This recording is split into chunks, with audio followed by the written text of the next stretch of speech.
अस्सलामु अलैकुम वरहमतुल्लाहि वबरकातुह।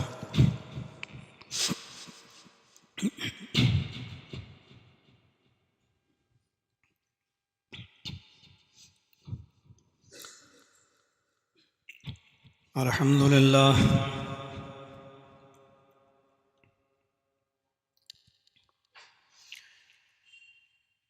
अल्हम्दुलिल्लाहि नहमदुहु व नस्तईनुहु व नस्तगफिरुह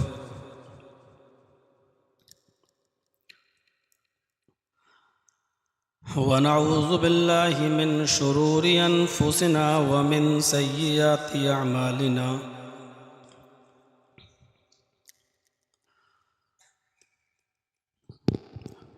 मन यहदिहिल्लाहु फला मुज़िल्ल लहु व मन युज़लिल्हु फला हादिय लहु।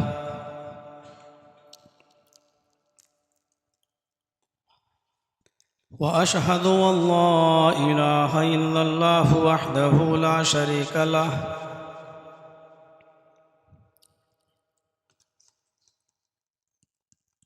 व अशहदु अन्न मुहम्मदन अब्दुहु व रसूलुहु।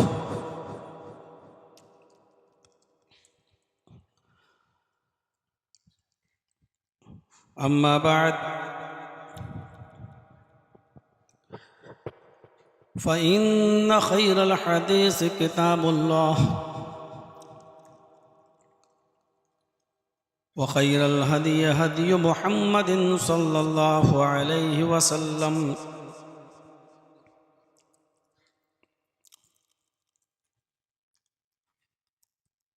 व शर्रल उमूरि मुहदसातुहा व कुल्लु मुहदसतिन बिदअह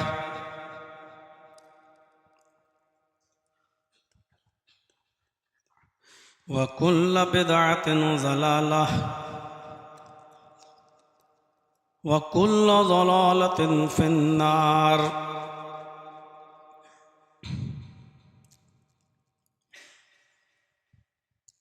अऊज़ु बिल्लाहि मिनश शैतानिर रजीम।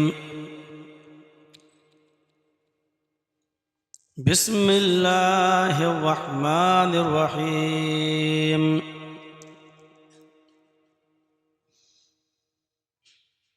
वला तहिनु वला तहज़नु व अंतुमुल अअलौना इन कुंतुम मुअमिनीन।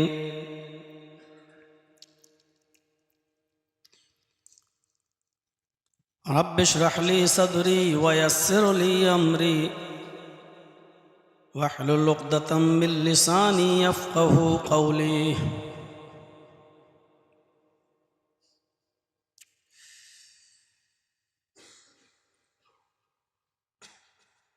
फ़ज़ीलतुल शेख मौलाना जुनैद मक्की हफ़िज़हुल्लाह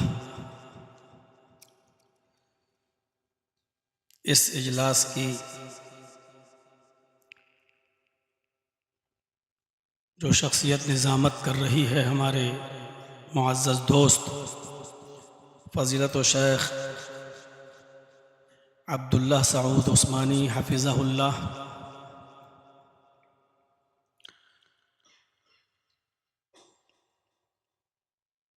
असअद मक्की हफ़िज़हुल्लाह, उनके रुफ़क़ा और इस मस्जिद में सर्दियों की इस रात में कुरान और हदीस की बातें सुनने के लिए आए हुए मुअज़्ज़ज़ सामईन हज़रात, पर्दा नशीन इस्लामी ख़वातीन, प्यारी माँ और बहनों, जमीयत शुब्बानुल मुस्लिमीन वक्तन फ़वक्तन इस किस्म के प्रोग्राम कराती रहती है और जो भी आलिम आपकी इस बस्ती में आता है तो उनसे इसरार करके वक्त ले लिया जाता है और कोई मौका ऐसा छोड़ा नहीं जाता कि लोग महरूम रह जाएं। कोशिश होती है कि आने वाले उलमा से कुछ न कुछ इस्तिफ़ादा किया जाए। मुझे भी 4 जनवरी को आना था, वक्त पहले से तय था। प्रोग्राम एक दर्स की शक्ल में यहाँ रखा गया। अल्लाह रब्बुल आलमीन से दुआ है कि इलाहुल आलमीन हमें और आपको इस किस्म के जो दुरूस हुआ करते हैं और उनमें जो किताब व सुन्नत की बातें होती हैं, अल्लाह रब्बुल आलमीन हमें उन पर अमल करने की तौफ़ीक़ अता फ़रमाए। ईमान की ताज़गी होती है और जो सुस्ती होती है, हमारी अमलों की जो कोताही होती है, इस किस्म के प्रोग्रामों से वो कोताही थोड़ी दूर हो जाती है और असर नौ एक ताज़गी सी इंसान महसूस करता है अपनी आमली ज़िंदगी के अंदर। 2 चीज़ें बड़ी अहम हैं इस्लाम के अंदर, एक ईमान और दूसरी अमल सालेह। कुरान करीम का जब आप मुताला करेंगे तो जा बजा ये पढ़ेंगे, बहुत सी जगहों पर आपको ये आयत मिलेगी, इल्लल्लज़ीना आमनू व अमिलुस सालिहात। इसके साथ आगे पीछे कुछ जोड़ दिया जाता है। कहीं जोड़ा गया इल्लल्लज़ीना आमनू व अमिलुस सालिहात फलहुम अजरुन गैरु ममनून। कहीं कहा गया इल्लल्लज़ीना आमनू व अमिलुस सालिहात व तवासौ बिल हक़्क़ि व तवासौ बिस सब्र। लेकिन मुझे जिस तरफ इशारा करना है वो ये 2 चीज़ें हैं, ईमान और अमल सालेह। और इसकी वजह यह है कि अल्लाह रब्बुल आलमीन ने अहले ईमान को सरबुलंदी अता करने का वादा किया है, इज्जत देने का वादा किया है। लेकिन एक शर्त के साथ, वला तहिनु वला तहज़नु व अंतुमुल अअलौना इन कुंतुम मोमिनीन। मोमिनो, तुम गम न करो, वला तहज़नु, मायूस मत हो, तुम्हें घबराने की ज़रूरत नहीं है, गम करने की ज़रूरत नहीं है, तुम्हें मायूस होने की भी ज़रूरत नहीं है। व अंतुमुल अअलौन, हम तुम्हें इज्जत देंगे, हम तुम्हें बुलंदी अता फरमाएंगे, हम तुम्हें ऊंचा रखेंगे, हम तुम्हें साहिब हुकूमत बनाएंगे। इन कुंतुम मोमिनीन, अगर तुम मोमिन हो जाओ तो। ये आगे वाला जुमला यही काबिल गौर है। फ़िक़्ह की किताबें जब आप पढ़ेंगे तो उसमें आपको मफ़हूम मुखालिफ पढ़ाया जाएगा, बताया जाएगा, इसका भी मफ़हूम मुखालिफ निकालिए। अल्लाह ने कहा कि हम तुम्हें इज्जत देंगे, बुलंदी देंगे, साहिब हुकूमत बनाएंगे, शर्त यह है कि तुम पहले मोमिन बन जाओ। आज हम साहिब इज्जत नहीं हैं, साहिब हुकूमत भी नहीं है, बुलंदी भी हमें नहीं मिल रही है, हर जगह हम रुस्वा और जलील भी हो रहे हैं। इसका मतलब यह है कि हमारे अंदर ईमान, मतलूबा ईमान नहीं है। दावा ईमान तो है हमारे पास,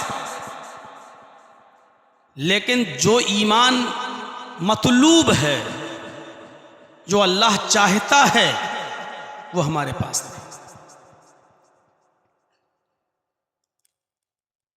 दो चीज़ों की तरफ इशारा किया मैंने, ईमान और अमल स्वालिह। सिर्फ ईमान काफ़ी नहीं है, अमल स्वालिह ज़रूरी है। सिर्फ अमल स्वालिह ज़रूरी नहीं है, ईमान का साथ होना भी ज़रूरी है। मैंने शायद कभी मिसाल दी हो आपके इस इलाके में या नहीं, मुझे नहीं मालूम। ईमान और अमल स्वालिह का ताल्लुक़ बिल्कुल ऐसा है जैसे मोबाइल और सिम।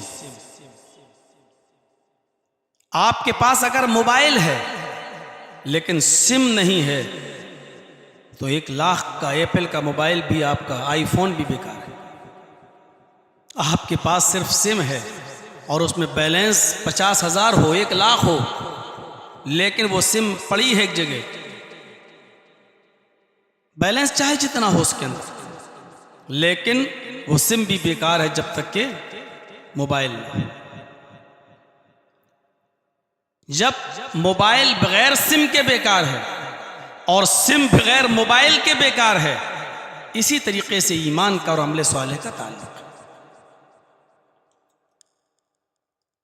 कितने गैर मुस्लिम, आप चले जाइए बॉम्बे, चले जाइए आप दिल्ली एम्स वगैरह में, टाटा मेमोरियल में बॉम्बे में, कितने गैर मुस्लिम लोग ऐसे हैं जो गरीबों की मदद करने के लिए चेक ले लेके दौड़ रहे हैं। आपको इतने रुपए की जरूरत है कैंसर के इलाज में, ये लीजिए। आपके ऑपरेशन में इतना खर्चा हो रहा, आप गरीब आदमी हैं, ये लीजिए। फ्री इलाज करवा रहे हैं उनका, लेकिन उनका ये अमल और ये अच्छा काम बेकार है, इसलिए कि उनके पास ईमान नहीं। हमारे पास ईमान तो है, ईमान का दावा तो है, लेकिन मजबूरी यह है कि हमारे पास अमल नहीं। और सिर्फ ईमान का दावा कर लेने से हम मोमिन नहीं हो जाएंगे। ईमान एक मुआहिदा है, गौर से सुनिएगा इस मिसाल को। ईमान एक मुआहिदा है और अमले स्वालिह उस मुआहिदे का अमली नतीजा है। वो मुआहिदा आपका तभी माना जाएगा जब उस मुआहिदे के तहत आप अमल करेंगे। अमल नहीं तो माफ कीजिएगा, मुआहिदा चाहे जितना मजबूत हो, कोई आपको आपके मुआहिदे के मुताबिक आपको पूरी मजदूरी नहीं देगा। फर्ज कर लीजिए जर्जीस साहब एक मिस्त्री हैं, मकान की तामीर करते हैं,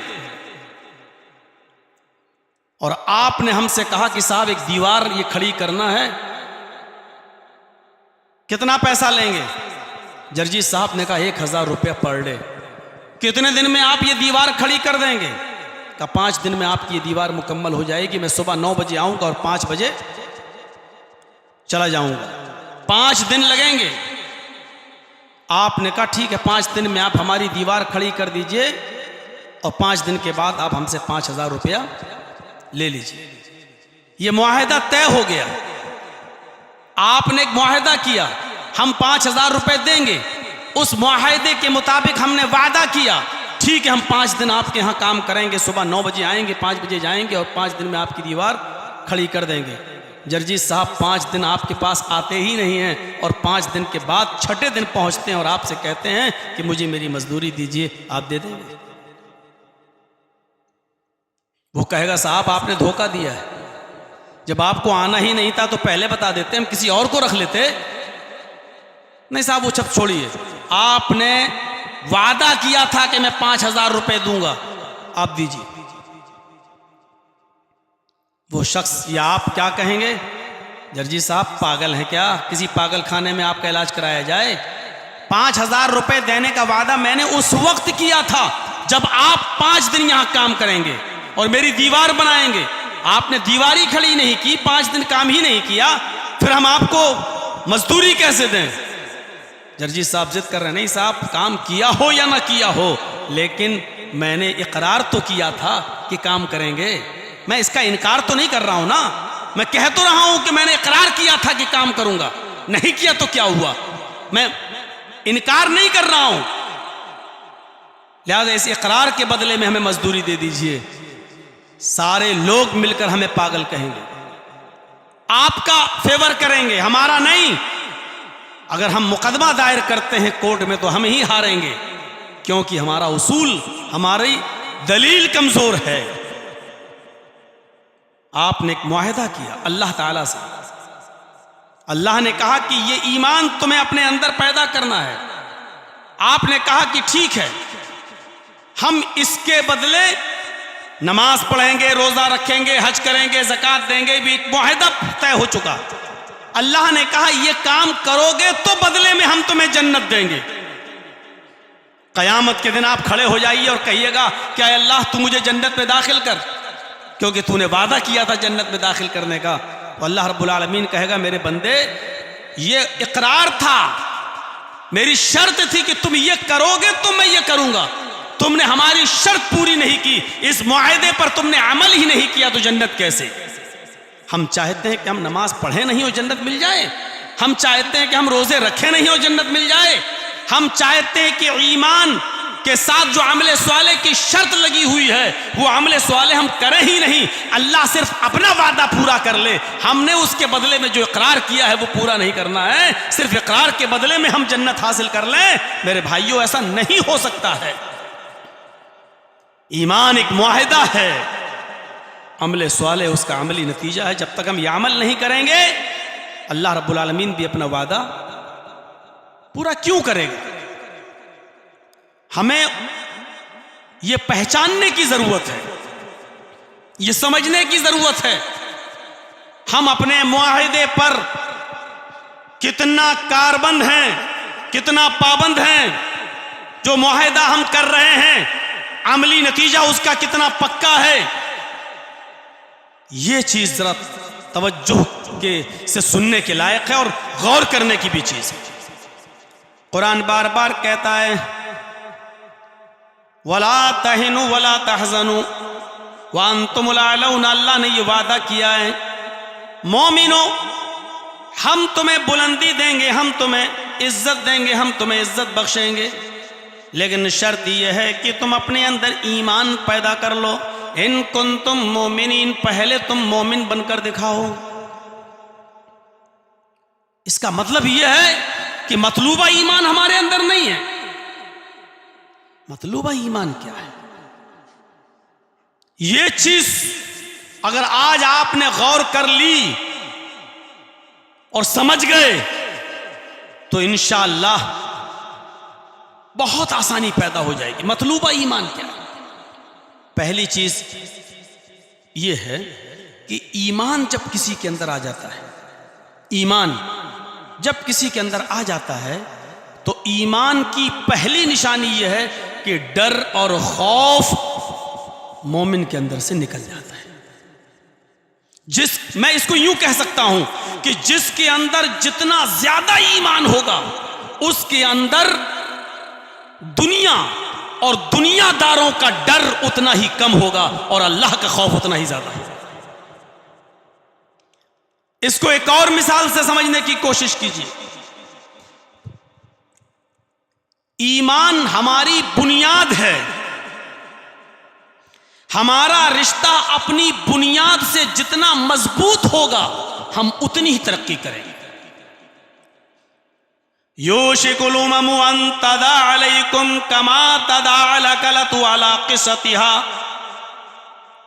अबू दाऊद किताबुल मलाहिम के अल्फाज हैं, एक ऐसा जमाना तुम्हारे ऊपर आ जाएगा कि तुम देखोगे कि तुम्हारे ऊपर सारी कौमें से टूट पड़ेंगी, तुम्हारे ऊपर दुनिया की सारी कौमें से टूट पड़ेंगी जैसे भूखे लोग दस्तरखान के ऊपर टूट पड़ते हैं, जैसे भूखे लोग दस्तरखान के ऊपर टूट पड़ते हैं। क़ाल क़ाइलुन, एक कहने वाले ने कहा वमिन क़िल्लतिन नहनु यौमइज़िन, आय अल्लाह के नबी सल्लल्लाहु अलैहि वसल्लम क्या उस दिन हम तादाद में कम होंगे? क्या हमारी किल्लत होगी? क्या हमारी तादाद ज्यादा नहीं होगी कि सारे लोग हमारे ऊपर टूट पड़े और हमारा मजाक उड़ाएं, हमें टुकड़े टुकड़े कर दें?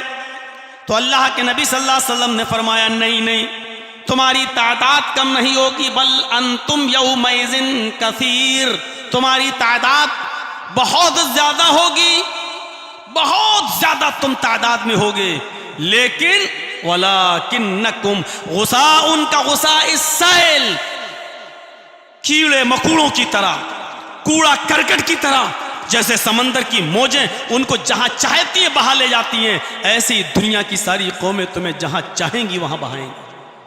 जैसा नचाना चाहेंगी वैसा नाचोगे। क्यों? क्योंकि अल्लाह रब्बुल आलमीन तुम्हारे दिलों में वहन डाल देगा, काफिरों के दिलों से तुम्हारा रोब व दबदबा निकाल देगा, तुम्हारा खौफ, तुम्हारा दबदबा जो उनके दिलों में बैठा हुआ वो निकाल देगा और तुम्हारे दिलों में वहन डाल देगा। आज देख लीजिए, कल तक हमारे मोहल्ले में कोई बजती हुई बैंड बाजे के साथ बारात नहीं गुजरती थी। 60-70 साल पहले का जमाना देख लो। लोग कहते थे नहीं, मुसलमानों का मोहल्ला है, इनको गानों से नफरत है, नहीं बंद कर दो। लेकिन आज यह हाल है कि हमारी मस्जिदों में खुतबे हो रहे होते और नमाजें हो रही होती तब भी नहीं रुकती। क्यों? जब हमने खुद उनसे इश्क लड़ाना शुरू कर दिया, मौसीकी से और गाने बजाने से, जब टीवी और उसके अंदर आने वाले गिना से हम लुत्फानंदोज होने लगे, तो अल्लाह रब्बुल आलमीन ने रोब व दबदबा हमारा निकाल दिया उनके दिलों से, उनके दिलों से।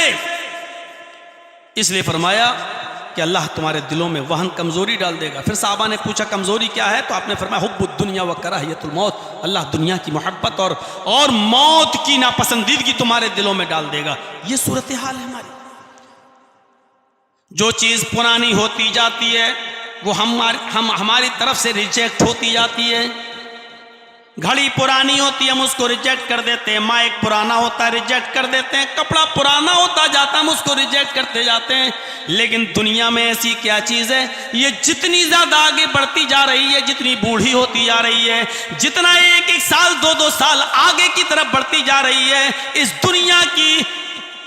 दुनिया की रंगीनी हमें उतने ही आज हमें अपना गर्विदा करती जा रही है, आज हमें अपने चंगुल में ले रही है। ये दुनिया जितनी बूढ़ी होती जा रही है, आज हम इसके अंदर उतना ही घुलते जा रहे हैं, उसमें उतना ही मगन हो रहे हैं। इस पुरानी दुनिया से, इस बूढ़ी दुनिया से हमें नफरत क्यों नहीं हो रही है? इमाम कायनात ने ये नहीं कहा कि तुम नफरत करो, दुनिया से बिल्कुल कतई ताल्लुक हो जाओ। अल्लाह तबारक व तआला ने भी ये नहीं कहा मुसलमानों तुम दुनिया बिल्कुल छोड़ दो। उसने बताया तुम दुनिया भी मांगो और आखिरत भी मांगो, दुनिया की भलाइयाँ तलब करो और आखिरत की भलाइयाँ भी तलब करो। दुनिया में भी कुछ चीज़ें बुरी हैं, आखिरत के अंदर भी कुछ चीज़ें बुरी हैं। आखिरत की और दुनिया की बुरी चीज़ों से तुम अल्लाह की पनाह मांगो और ये दुआ करते रहा करो, रब्बना आतिना फिद दुनिया हसनतन व फिल आखिरति हसना व क़िना अज़ाबन्नार। ऐ अल्लाह हमें दुनिया की खूबियों से नवाज, दुनिया की अच्छाइयों से नवाज, और वफिल आखिरति हसना, और आखिरत में जो अच्छाइयाँ, जो भलाइयाँ, जो खूबियाँ तूने रखी हैं, तो उन खूबियों और भलाइयों से तू हमें नवाज दे। वक़िना अज़ाबन्नार, और जहन्नम के अजाब से तू हमें नजात अता फरमा। मेरे भाइयों, कतई ताल्लुक होने को नहीं कहा है, सिर्फ दुनिया की अच्छी चीज़ों को लेने के लिए कहा है। लेकिन दुनिया जितनी बूढ़ी होती जा रही है, हम उसमें उतने ही मगन होते जा रहे हैं, और जितना हम दुनिया में मगन हो रहे हैं उतना ईमान से हम दूर हो रहे हैं, यानी कि अपनी बुनियाद से दूर हो रहे हैं। बुनियाद हमने छोड़ दी। एक मिसाल पर गौर कीजिए, आम का पेड़ लगा है, पहले आम का फल उसमें छोटा था, धीरे धीरे बड़ा हुआ, पहले उसमें खट्टापन था, अब उसके अंदर मीठापन आ गया। छोटे आम से बड़ा हुआ, खट्टे से मीठा हुआ। इस आम के अंदर दिन ब दिन तरक्की होती जा रही है। क्यों? क्योंकि ये अपनी बुनियाद से जुड़ा हुआ है। कभी आपने गौर किया है कि हवा चली और चंद आम आपस में टकराए, उन आमों में एक आम टूट जाता है, और जैसे ही वो टूटता है वो आम जमीन के ऊपर गिरता है। मैं आपसे पूछना चाहता हूं कि जब आम ने अपनी बुनियाद को छोड़ा तो जमीन के ऊपर क्यों आया? उस आम को आसमान की बुलंदी ने अपनी तरफ क्यों नहीं खींचा? वो आम ऊपर की तरफ क्यों नहीं गया? जब आम टूटा पेड़ से तो वो नीचे की तरफ क्यों आया? आम का अपने पेड़ से टूटना और उस पेड़ से कतई ताल्लुक होना, फिर उसका नीचे गिरना हमें ये इबरत दे रहा है कि जो चीज़ अपनी बुनियाद को छोड़ देती है वो पस्ती की तरफ आती है, वो जिल्लत की तरफ आती है, वो रुसवाई की तरफ आती है। वो कभी तरक्की नहीं कर सकती, वो कभी बुलंदी पर नहीं जा सकती है, क्योंकि उसने अपनी बुनियाद से अपना रिश्ता तोड़ लिया है। जब वो ज़मीन पर गिरेगी तो ज़मीन पर खेलने वाले कुछ लड़के उस आम पर टूट पड़ेंगे, जिसके हाथ में आएगा वो ले जाएगा, टूटेंगे उसके ऊपर, गिरेंगे उसके ऊपर। और यह भी हो सकता है कि आम चीना झपटी में दब जाए, मसल दिया जाए और न ये खा सके न वो खा सके, किसी के काम ना आए, ऐसा भी हो सकता है। आम का अपनी बुनियाद से टूटना और जमीन पे गिरना हमें ये दर्स दे रहा है, हमें ये सबक दे रहा है कि बुनियाद से जब तक कोई चीज जुड़ी है मीठा होती जाएगी, तरक्की करेगी, बढ़ती जाएगी, उसमें दिन ब दिन इजाफा होता जाएगा। लेकिन जब बुनियाद से अपना रिश्ता तोड़ेगी तो फिर उसका मुकद्दर तरक्की नहीं है, उसका मुकद्दर तनज़्ज़ुली है, उसका मुकद्दर जमीन पर आना है, जिल्लत रुसवाई उसका मुकद्दर है। हमारा ईमान से जितनी बुनियाद हमारी मजबूत होगी, हमारी बुनियाद क्या ईमान, ईमान से हमारा रिश्ता जितना मजबूत होगा हम उतना तरक्की करेंगे। इसीलिए अल्लाह ने हमारी बुनियाद को ईमान से जोड़ते हुए कहा, इन कुंतुम मुमिनीन, हम तुम्हें बुलंदी देंगे, हम तुम्हें ऊंचा उठाएंगे, हम तुम्हें सरदारी देंगे, दिन पे दिन तुम्हारी इज्जत में इजाफा करेंगे। शर्त तुम पहले ईमान वाले बन जाओ, तुम ईमान से अपनी बुनियाद को मजबूत करो, पहले मोमिन तो बन जाओ। नहीं है अभी 1.5-2 महीने के बाद, 3 महीने के बाद जो इलेक्शन आएंगे उसमें हम देख लें कि हम कितने % मुत्तफिक हैं और मुत्तहिद हैं। देख लीजिएगा नजरिया हमारा, हमारी विचारधाराएं, हमारे नजरियात, हमारे इख्तिलाफात, हमारा इंतिशार, हमारी नाइत्तिफाकी, जो वो चाह रहे हैं दूसरे लोग, हम उनको वही मौका फराहम कर रहे हैं। देख लीजिएगा, हमने ईमान से अपने रिश्ते को मुनक़ता कर लिया है, बुनियाद। एक और मिसाल से समझने की कोशिश कीजिए। जरजीत साहब एक पतंग उड़ा रहे हैं, ढील देते जाते हैं, पतंग उड़ती जा रही है। वो पतंग काफी बुलंदी पर है, जैसे जैसे डोर को ढील देते जा रहे हैं, पतंग ऊपर ही जा रही है। वो पतंग ऊपर क्यों जा रही है? वो पतंग नीचे क्यों नहीं आ रही है? क्योंकि वो अपनी बुनियाद से जुड़ी हुई है, वो अपनी बुनियाद से रिश्ता हमवार की हुई है। हम छोड़ रहे हैं, खींचते हैं फिर छोड़ते हैं, ऊपर जा रही है। लेकिन दूसरी पतंग वाला पतंग उड़ाता है और दूसरा आदमी अपनी पतंग को मेरे पतंग के पास लाता है, पेश लड़ते हैं, आपस में दोनों पतंगें टकराती हैं और उस पतंग ने हमारी पतंग की डोर को काट दिया। अब जब पतंग कटती है हमारी डोर से तो फिर वो पतंग ऊपर क्यों नहीं जाती, जबकि वो ऊपर ही है, काफी ऊपर है, हवा भी चल रही है, फिर हवा उस पतंग को और ऊपर क्यों नहीं ले जा रही है? फिर वो पतंग हिचकोले खाते हुए, जंपिंग करते हुए, कुलामंडियां खाते हुए, करवटें बदलते हुए वो पतंग नीचे की तरफ आ रही है और नीचे औबाश और छिछोरे लड़के उस पतंग के ऊपर टूट पड़ते हैं और टुकड़े टुकड़े कर देते हैं। क्यों? उस पतंग ने, हवा ने उस पतंग को ऊपर क्यों नहीं उड़ाया? वो पतंग तो उड़ रही थी, फिर और ऊपर क्यों नहीं गई? डोर से कटने के बाद हवा उसको और ऊपर क्यों नहीं ले गई? इसलिए नहीं ले गई, पतंग का डोर से कटना फिर नीचे की तरफ आना हमें चीख चीख कर यह दर्स दे रहा है, पतंग ने अपनी बुनियाद से अपना रिश्ता तोड़ लिया है। अब ये पतंग कभी तरक्की नहीं कर सकती है, कभी रफ़ात और बुलंदी पर नहीं जा सकती है। अब ये तनज़्ज़ुली की तरफ आएगी, ये नीचे आएगी, जलील होगी। औबाश लड़के इस पतंग पर चीना झपटी करके इसको फाड़ देंगे। ईमान से जब हमारा रिश्ता मजबूत होगा हम बुलंदी पर जाएंगे, ईमान से हमारा रिश्ता मजबूत नहीं होगा, मुनक़ता हो जाएगा, तो दुनिया की सारी कौमें हमारे ऊपर टूट पड़ेंगी। और इसी को कहा था अल्लाह के रसूल ने, यूशिकुल उममु अन तदा अलैकुम कमा तदा अलकलतु अला क़िसतिहा। क्यों कहा था दुनिया की सारी कौमें टूट पड़ेंगी? क्योंकि ईमान से हमारा रिश्ता मुनक़ता हो जाएगा। आज हम नजरिया डालें, नजरें डालें अपने समाज पर, अपनी सोसाइटी पर, खुद गौर करें हम, और जिनके अंदर ईमान है या जो ईमान का दावा करते हैं, हम और आप सब, इसमें हम लोग भी शामिल हैं। उलमा कोई फरिश्ते नहीं होते हैं। हम अपने गरीबानों में भी झांक कर देखें, हम और आप सब जिनके पास ईमान का दावा है, वो ये देखें कि वो अपने दावे में कितने परसेंट ईमान वाले हैं। परसेंटेज का लिहाज करें। ईमान की पहली सिफत, ईमान की पहली खुसूसियत कि जब किसी के अंदर ईमान आ जाता है और वो अपने आप अपने अंदर ईमान पैदा कर लेता है, तो कायनात का खौफ उसके अंदर से निकल जाता है, अल्लाह का खौफ उसके अंदर आ जाता है। अभी मान लीजिए आपको जलसे की एक परमिशन मिली है 10 बजे तक, एक मिसाल दे रहा हूँ, बाहर जलसा हो रहा हो रोड पे 10 बजे तक, और आप चला रहे हैं 10:30 11 बजे, एक पुलिस वाला खड़ा हो जाए, सब डर जाएंगे।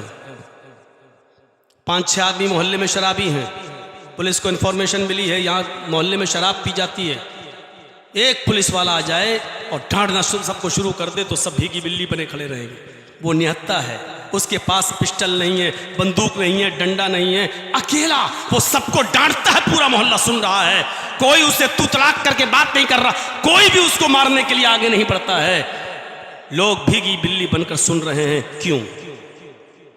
एक पुलिस वाला अकेले निहत्ता होकर सबके ऊपर हावी है। क्यों? पुलिस वाले के अंदर ये ताकत क्यों आई है? क्योंकि पुलिस वाला जानता है कि हम अकेले नहीं हैं, हमारे पास गवर्नमेंट की ताकत है, सरकार की ताकत है, हम ऑन ड्यूटी हैं। अगर एक ने भी हमारे साथ बदतमीजी की तो हमारी एक कॉल पर पूरा मोहल्ला छावनी में तब्दील हो जाएगा। हम उसको बदतमीजी के साथ नहीं बोल सकते हैं, ना मार सकते हैं। क्यों? क्योंकि हमें मालूम है कि वो अकेला नहीं है, उसके पास सरकार की ताकत है। एक अकेला पुलिस वाला जब सब पर हावी, क्योंकि गवर्नमेंट की ताकत, हम एक पुलिस वाले से डरे हुए क्योंकि हम जानते हैं कि उसके पास गवर्नमेंट की ताकत। एक मोमिन जब उसके अंदर सच में ईमान पैदा हो जाता है, हकीकत में जब ईमान उसके अंदर आ जाता है, तो मेरे भाइयों, रब्बे काबा की कसम, फिर वो अपने आप को अकेला महसूस नहीं करता, फिर वो अपने आप को तन्हा महसूस नहीं करता। वो जानता है कि ये दुनिया एक तरफ, लेकिन मेरा रब मेरे साथ है। उसके अंदर सिर्फ अल्लाह का खौफ होता है, किसी और का नहीं। क्या आपने मुसलमानों की वो तारीख पढ़ी है कि जब उन्होंने सारे इलाकों में इस्लाम और ईमान का झंडा लहरा दिया, मुहम्मदुर रसूलुल्लाह का झंडा लहराते हुए ये मुसलमान जब अफ्रीका में दाखिल होते हैं, जब अफ्रीका में दाखिल होते हैं, तो इन नौजवानों का सरदार, इन नौजवानों का कमांडर इन चीफ उक़बा इब्न नाफ़े है। जब वो अफ्रीका के एक साहिल पर, एक समंदर के पास पहुंचता है, तो क्या देखता है कि सामने समंदर है, नमाज का वक्त हो जाता है। आइए नौजवानों, इस ईमान से अपनी बुनियाद को मजबूत कीजिए, अपने रिश्ते को मजबूत कीजिए। समंदर के पानी से वुजू बनाता है और उसी जगह अपने फौजियों को और अपने सिपाहियों को नमाज पढ़ाता है। नमाज पढ़ाने के बाद वो मुक्तदियों की तरफ चेहरा करता है, सामने देखता है कि इस्लाम का झंडा लहरा रहा है, दाएं देखता है इस्लाम ही इस्लाम, बाएं देखता है तो मोहम्मद रसूलुल्लाह का परचम। फिर वो समंदर की तरफ चेहरा करता है, वहां समंदर ही समंदर, समंदर के अंदर तुग़यानी है, समंदर की लहरें, समंदर का पानी जोश मार रहा है, उसके अंदर तुग़यानी आई हुई है।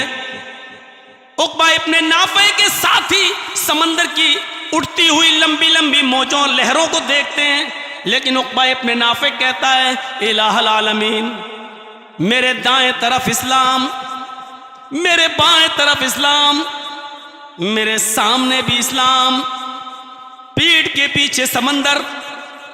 इलाहुल आलमीन, मैंने दाएं देखा, बाएं देखा, सामने देखा, हर जगह इस्लाम ही इस्लाम है। यानी कोई चप्पा मैंने बाकी नहीं छोड़ा जहां इस्लाम का परचम न लहरा दिया हो। अब सामने समंदर आ गया है, मेरी पीठ के पीछे समंदर है, समंदर के अंदर लहरें बहुत ऊंची ऊंची उठ रही है, लेकिन आय अल्लाह मुझे इन लहरों की परवाह नहीं है। ईमान देखिए, आय अल्लाह मुझे इन लहरों की कोई परवाह नहीं है। तेरी इज्जतों किबरियाई की कसम खा के कहता हूं, अगर मुझे यह मालूम हो जाए इस समंदर को पार करने के बाद भी कोई बस्ती रहती है, वहां तेरी कोई मखलूक जिंदा है, वहां तेरे बंदे आबाद हैं, तो तेरी इज्जत की कसम खा के कहता हूं मैं अपने सिपाहियों और अपने घोड़ों को इन समंदरों के अंदर डाल दूंगा और उस वक्त तक रुकने का नाम नहीं लूंगा जब तक कि उस बस्ती में भी जनाब मोहम्मद रसूलुल्लाह का परचम न लहरा दूं। उक़बा इब्ने नाफे के अंदर ये ईमान, समंदर की उठती हुई लहरें और मौजें, जहां बड़े बड़े तैरने वाले भी अपने स्टीमर को जल्दी डालते नहीं हैं, कहीं उलट ना दे समंदर की लहरें।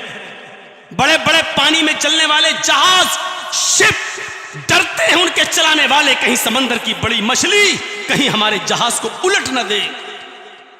लेकिन उक़बा इब्ने नाफे का ईमान देखिए, इलाहुल आलमीन, अगर पता चल जाए कि समंदर को पार करने के बाद भी कोई बस्ती रहती है, मैं नबी नहीं हूं कि जिब्राइल मुझे खबर दे दें, मुझे मालूम नहीं है कि इस समंदर को पार करने के बाद भी तेरी कोई बस्ती रहती है, अगर इतना मालूम हो जाए इस समंदर को पार करने के बाद भी तेरी मखलूक है, जिंदा है, तो तेरी इज्जत किबरियाई की कसम खा के कहता हूं मैं उस वक्त अपने घोड़ों को समंदर में डाल दूंगा और उस वक्त तक रुकने का नाम नहीं लूंगा जब तक कि उस बस्ती के अंदर भी तेरे नबी जनाब मोहम्मद रसूलुल्लाह का झंडा न फहरा दूं। ये कौन सी ताकत थी, उसको समंदर की लहरें नहीं रोक रही हैं। क्यों? ईमान पैदा हो गया, ईमान से रिश्ता जोड़ लिया। आज ईमानदारी के साथ बोलिए, हम तो अपने घरों से शैतानी चीजें नहीं निकाल सकते हैं, हम अपने बच्चों के अंदर ईमानी जुर्रत क्या पैदा करेंगे और ईमानी रिश्ता क्या मजबूत करेंगे। जायजा लो, मैं नहीं कह रहा हूं, मुझे मालूम है कि 1 घंटा 1.5 घंटा बोलने के बाद हमारी सुबह रविश क्या होगी, हमें मालूम है। खत का मजमू भाप लेता हूं लिफाफा देखकर, मालूम है इस तकरीर का 2% भी अमल नहीं होगा। हम अपना कभी जायजा लिए, कभी हिसाब लिए? हिसाब हमेशा जिंदा लेते हैं, मुर्दे नहीं। हिसाब लेना सीखो, जिंदा हो तो हिसाब लो, अपना लो, अपने बच्चों का लो, अपनी बीवी का लो, अपने समाज का लो। हिसाब जिंदे लेते हैं, मुर्दा नहीं। कभी आपने हिसाब लिया? मुसलमानों की तादाद इस हिंदुस्तान में, दुनिया छोड़ दीजिए, भारत में कितनी है? 35 करोड़। छोड़िए, हम सरकारी रुदात के मुताबिक बताते हैं 30 करोड़। कितने? 30 करोड़। वोटर लिस्ट के एतबार से 25 करोड़। जो 18 साल से नीचे हैं उनको भी जोड़िए, टोटल जोड़िए तो 30 करोड़। मदरसे कितने हैं पूरे हिंदुस्तान के अंदर? 3 लाख से 4 लाख के बीच में। मस्जिदें कितनी है पूरे हिंदुस्तान के अंदर? 5 लाख और 6 लाख के बीच में। कभी आपने सोचा है?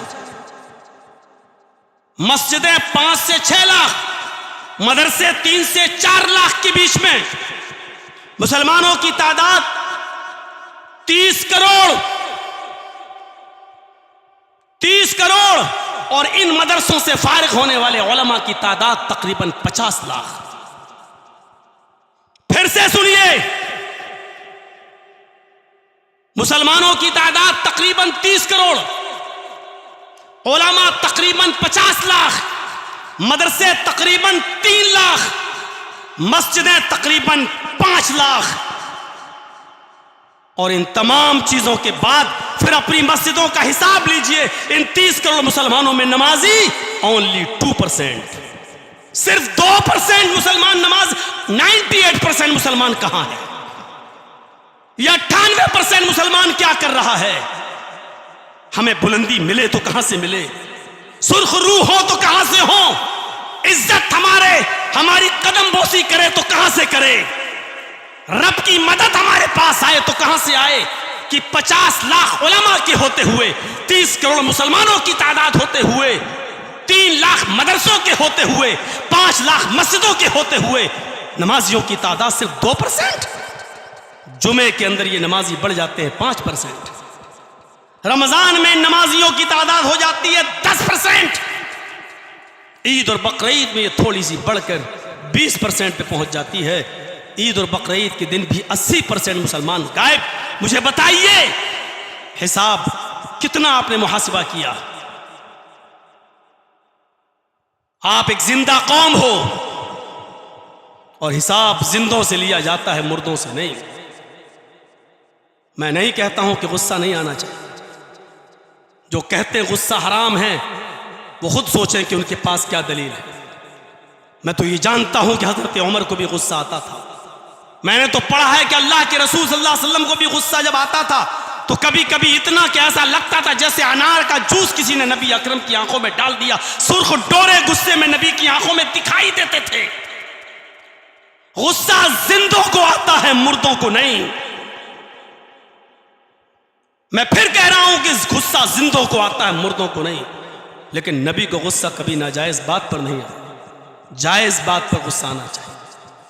आपको गुस्सा आने का हक है जब आप देखें कि फजर की नमाज में हमारा बेटा मस्जिद में क्यों नहीं दिखाई दिया। आपको गुस्सा आना चाहिए। आपको गुस्सा आना चाहिए कि 12 बजे तक आपका बेटा मोबाइल चला रहा है, एंड्रॉइड क्या कर रहा है। आपको गुस्सा आना चाहिए। आपकी बेटी रात के 1 बजे तक एंड्रॉइड मोबाइल चला रही है, गुस्सा आना चाहिए। अजान का वक्त है, आपकी औलाद मस्जिद में नमाज पढ़ने नहीं जा रही है जबकि सब 10 साल से बड़े हैं, गुस्सा आना चाहिए। यह जायज मौका है गुस्सा आने का। यहां हमारा गुस्सा क्यों नहीं आता? कभी हिसाब लिया अपना? कभी हिसाब लिया? आपने पूछा अपनी बीवी से, 4 घंटे तुम गायब रही, 1 घंटे का काम था तुम्हारा, ये 3 घंटे तुमने कहां लगाए? कभी हिसाब लिया आपने? कभी पूछा अपनी बच्चियों से, कॉलेज और स्कूल जाती हो, 12 बजे छुट्टी होती है, आज 2 बजे तुम घर पे कैसे लौटी हो? जहां गुस्सा आना चाहिए वहां गुस्सा हमें नहीं आ रहा है, जहां नहीं आना चाहिए वहां हमें गुस्सा आता है। अच्छा, जब मैं वक्त पे पहुंच गया था तो तूने इसको खड़ा कैसे कर दिया नमाज पढ़ने के लिए? यहां हमें गुस्सा आ रहा है। मेरी मस्जिद बन चुकी है, तुमने अपनी मस्जिद मेरे मस्जिद के बगल में क्यों बना दी? मेरी दुकान खुली है, तुमने अपनी दुकान क्यों खोल दी? आज गुस्सा हमें इस बात पे आ रहा है। कभी अपना मुहासिबा किया है? आए है, हिसाब जिंदों से लिया जाता है, मुर्दों से। और हिसाब जब हमसे लिया जाए तो बुरा नहीं मानना चाहिए। हजरत उमर फारूक का वाकया याद करो, जब मिंबर पे खड़े हुए और खुतबा देना जैसे ही शुरू किया, एक नौजवान उठा, उमर अमीरुल मोमिनीन खुतबा नहीं देने दो। कहा क्या हुआ? कहा पहले हिसाब दो कि ये नई कमीज तुम्हारे जिस्म पर कहां से आई। हजरत उमर फारूक ने कहा अब्दुल्ला मेरी तरफ से जवाब पेश करो। तारीख खतीब पढ़िए, खतीब बगदादी की। हजरत अब्दुल्ला जवाब देते हैं कि बैतुल माल में जो चादरें आई थी सबको एक एक चादर बंटना थी, तकसीम होना थी, सबको एक एक चादर दी गई। मेरे बाप को भी एक चादर मिली, उसी चादर की उन्होंने कमीज बना ली। हजरत उमर ने कहा नौजवान क्या मुतमईन हो गए हो? जिसको बात बात पे गुस्सा आता हो, इतना बड़ा हिसाब, अमीरुल मोमिनीन का हिसाब, वो भी मिंबर पर कदम रखने के बाद सबके सामने, लेकिन गुस्सा नहीं आ रहा। मुतमईन हुए? उसने कहा नहीं, अब तो और ज्यादा डाउट होगा। कहा अल्लाह की कसम उस वक्त तक खुतबा नहीं दूंगा जब तक तुम्हारा शक दूर नहीं कर देगा। क्या डाउट? कहा अमीरुल मोमिनीन मुझे भी तो एक कुर्ता मिला था, मेरा कुर्ता, मुझे भी तो एक चादर मिली, मेरा कुर्ता तो मना नहीं, आप हमसे डबल लंबाई में, चौड़ाई में, मोटाई में आपकी कमीज कैसे बन गई? कहा अब्दुल्ला जवाब दो। अमीरुल मोमिनीन के साहिबजादे अब्दुल्ला उठते हैं और कहते हैं कि नौजवान, मेरा बाप जब भी उठता था, बैठता था, चलता था तो उसके जिस्म पर जो कपड़ा था उसमें 12-12 पैबंद लगे हुए थे, जोड़ लगे हुए थे। मुझे बुरा लगता था, एक एक चादर सबको मिली थी, मेरे बाप को भी चादर मिली थी, एक चादर मुझे भी मिली थी, मेरा भी हक था। मैंने अपने बाप की इस बुरी हालत को देखा कि पैबंद लगा हुआ कपड़ा पहनते हैं, तो मैंने अपनी चादर भी अपने बाप को दे दी। अपनी और मेरी दोनों चादरें मिलाकर मेरे बाप ने कमीज बना ली। उस नौजवान ने कहा, अमीरुल मोमिनीन अब आप खुतबा दीजिए, मैं मुतमईन हो गया। हिसाब जिंदों से लिया जाता है, मुर्दों से नहीं। आप अपने बच्चों का हिसाब नहीं ले सकते हो, अपनी बीवी का हिसाब नहीं ले सकते हो, अपनी बेटी का हिसाब नहीं ले सकते हो, अपने समाज का हिसाब नहीं ले सकते हो। वो उक़बा इब्न नाफे तो सारी बस्ती में इस्लाम का झंडा लहराना चाहता था, हम अपने घरों में भी इस्लाम नाफिज नहीं कर सकते। फिर कहते हैं कि पता नहीं क्या हो रहा है, हमारी मदद नहीं आती। 2% नमाजी, और हम सोच रहे हैं कि अल्लाह की तरफ से मदद आए। तसव्वुर करिए हम कहां हैं। 50 लाख उलमा, 3 लाख मदरसे, 5 लाख मस्जिदें, और नमाजी 2%। मुहासिबा करिए और अपने आप को देखिए हम खड़े कहां हैं। वही तारिक इब्न ज़ियाद है, समंदर का सीना चीरता हुआ जब उंदुलुस की सरजमीन पर पहुंचता है तो अपने साथियों से कहता है, साथियों जितनी कश्तियां तुम लेकर आए हो और जिन कश्तियों में सवार होकर तुम यहां आए हो, उन कश्तियों में तुम आग लगा दो। तारिक इब्न ज़ियाद के साथी चीख पड़े, ये क्या हो गया है? अरे उंदुलुस पर इस्लाम का झंडा लहराने के बाद फिर हम अपनी बीवी बच्चों से मिलने के लिए जाएंगे, जब कश्तियां ही जला दी जाएंगी तो हम वापस कहां से जाएंगे? तारिक इब्न ज़ियाद का चीखता हुआ जवाब सुनिए, घर वापसी का तसव्वुर तुम्हें उंदुलुस को फतह नहीं करने देगा, इसलिए अब उंदुलुस में आ चुके हो, इन कश्तियों को आग लगा दो। अब उंदुलुस में तुम्हें 2 ही काम करना है, या तो जिंदा रहकर इस्लाम का झंडा लहराना है, या इसी जगह मरकर शहीद हो जाना है। घर वापस जाने का तसव्वुर अब तुम अपने दिमाग में मत रखो। अगर घर वापसी का तसव्वुर तुम्हारे दिमाग में रहा तो फिर तुम उंदुलुस को फतह नहीं कर पाओगे। तुम्हें यहीं लड़ना है, या तो हमें जिंदा रहना है तो इस्लाम का झंडा लहराना है, या इसी उंदुलुस की सरजमीन पर मरकर हमें मेरे भाइयों शहीद हो जाना है। गौर करिए तारिक इब्न ज़ियाद के अंदर ये ईमानी कशिश कैसे पैदा हो गई। कश्तियां जला दी गई, कश्तियों में आग लगा दी गई, कश्तियां आग के हवाले कर दी गई, और कोई भी तारिक इब्न ज़ियाद का साथी फिर घर वापसी का तसव्वुर नहीं कर सका। अब यही रहना है, मरना जीना जो कुछ भी है अब हमें उंदुलुस के अंदर करना है। घर वापस जाने का ख्याल उनके दिमागों से निकल गया है। मैंने वही कहा था, जब किसी के अंदर ईमान पैदा हो जाए तो फिर वो सिर्फ एक अल्लाह से डरता है, उसके अंदर कोई चीज, कोई खौफ बाकी नहीं रहता। कायनात एक तरफ, वो अकेला एक तरफ। हजारों वाक़यात आपको ऐसे मिलेंगे। पढ़िए साहबा किराम की जिंदगी, कौन सी चीज थी? हजरत बिलाल को काफिरों ने नंगा कर दिया, ऊपर का कपड़ा उतार दिया, तपती हुई रेत के ऊपर लिटा दिया। तसव्वुर करो कि पीठ जल रही है, इस पर भी उनको चैन नहीं मिलता है। एक भारी पत्थर लाकर उनकी पीठ पर रख दिया जाता है। पूछा है बिलाल, कहो अब क्या कहते हो? अब तो शायद तुम्हारे दिल से भी ईमान का तसव्वुर निकल गया होगा। बिलाल अपने सामने उन काफिरों को खड़ा देख रहे हैं, लेकिन ईमान की ताकत जब उनके अंदर पैदा होती है तो उनकी जबान से जो जुमला निकलता है वो ये है, अहद अहद अहद, अल्लाह एक है, अल्लाह एक है। तुम जितना ज्यादा मुझे सताओगे मेरी जबान से हो अल्लाहु अहद उतना ही ज्यादा निकलेगा। ये कौन सा ईमान था? ये कौन सी ईमान की ताकत थी कि चारों तरफ काफिर खड़े हैं, सख्त से सख्त तकलीफ देना चाहते हैं, लेकिन बिलाल उन तकलीफों का सामना करता चला जा रहा है और कह रहा अहद अहद अहद अल्लाह एक है, अल्लाह एक है। हम इस बिलाल रज़ी अल्लाह ताला अन्हु के इस ईमानी वाक़े को अपने जहन में रखकर तसव्वुर करें, हम कितने % ईमान वाले हैं। सोचिए, मोमिन तो शायद हम अपने आप को कह नहीं सकते, लेकिन परसेंटेज के लिहाज से जोड़िए कितने % हम मोमिन हैं। ईमान का एक तसव्वुर करना चाहते हैं तो आइए चलिए। इब्राहीम अलैहिस्सलाम को हुक्म होता है, हाजरा और शीर ख्वार दूध पीते बच्चे इस्माइल को बियाबान जंगल में छोड़ के आ जाओ। आज तो आप अपनी 4 व्हीलर लेकर बंगाल तक का सफर कर सकते हो, कोई दिक्कत नहीं है। सुनसान इलाके से भी निकल सकते हो, कोई दिक्कत नहीं है। तसव्वुर करो उस जमाने का। अबुल कलाम आजाद की तहकीक के मुताबिक कोई तकरीबन 5,500 साल पुराना इस मंजर को। इब्राहीम अलैहिस्सलाम अपनी बीवी हाजरा को जिस बियाबान जंगल में छोड़ते हैं, जिसको मिना की वादी कहा जाता है,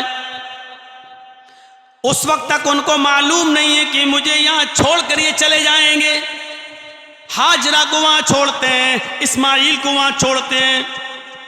हाजरा के पास सिर्फ थोड़ा सा सत्तू है और थोड़ा सा पानी है। अपनी बीवी हाजरा को उस वादी में छोड़ते हैं और वहीं इस्माइल को और चलने लगते हैं। तसव्वुर देखना, भी ईमान का तसव्वुर दिखाते हैं और ईमान के साथ बुनियाद दिखलाते हैं आप। चलने लगते हैं। हाजरा ने आवाज दी, इब्राहीम मुझे कहां छोड़कर जा रहे हो? इधर कहां? कोई जवाब नहीं। हाजरा ने दाएं बाएं देखा, दरख्त तो नजर आ रहे हैं लेकिन दरख्तों पर कोई परिंदा भी नहीं बैठा। परिंदे भी ऐसे दरख्तों पर घोंसले बनाते हैं जहां आसपास पानी मिल जाए, दूर दूर तक पानी का पता नहीं, इसलिए परिंदों के भी घोंसले दरख्तों पर नहीं। एक भी परिंदा उस जंगल में नजर नहीं आ रहा, एक भी परिंदा। इब्राहीम मुझे छोड़ के कहां जा रहे हो? इन दरख्तों पर तो एक परिंदा भी नजर नहीं आता। इब्राहीम अलैहिस्सलाम के पास कोई जवाब नहीं। चले चले यार, अपने छोटे से बच्चे को जमीन के ऊपर लिटाया, इब्राहीम अलैहिस्सलाम का पीछा किया। इब्राहीम कहां जा रहे हो? पीछे मुड़ के देखो। इब्राहीम अलैहिस्सलाम ने हाजरा के सवाल का जवाब देना भी जरूरी नहीं समझा। अब हाजरा का सवाल देखो, इब्राहीम हक के रिफाकत में क्या मुझे कुछ सुस्त पाया है? क्या रफीक हयात होने के नाते, शरीक हयात होने के नाते, बीवी होने के नाते मुझसे कुछ कमी हुई है? क्या इज्जत में, खातिरी में, खिदमत में मुझसे कोई कोताही हुई है? फिर मुझे किस चीज की सजा दे के जा रहे हो? अगर ऐसी कोई बात है तो बताओ। इब्राहीम अलैहिस्सलाम के पास इस सवाल का भी जवाब नहीं। आगे बढ़ते चले जा रहे हैं।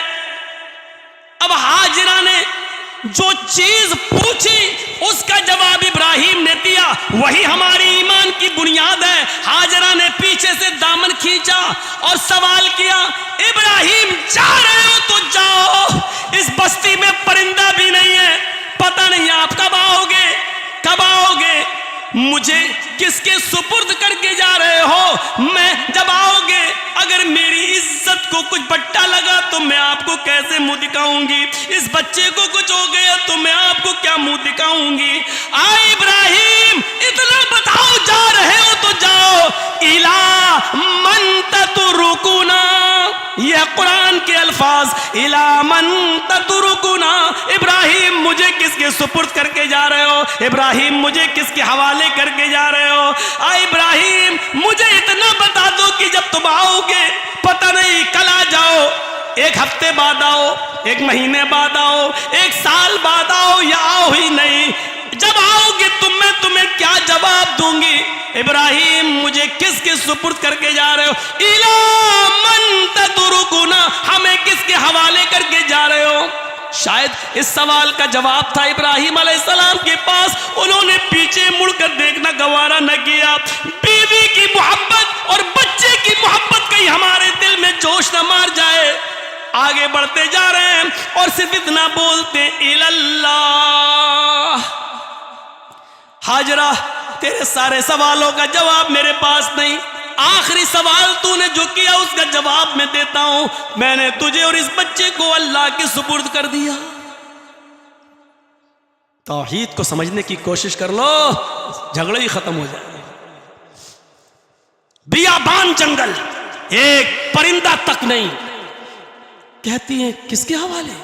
और इब्राहिम अलैहिस्सलाम का जवाब देखो, यही बुनियाद है हमारे ईमान की।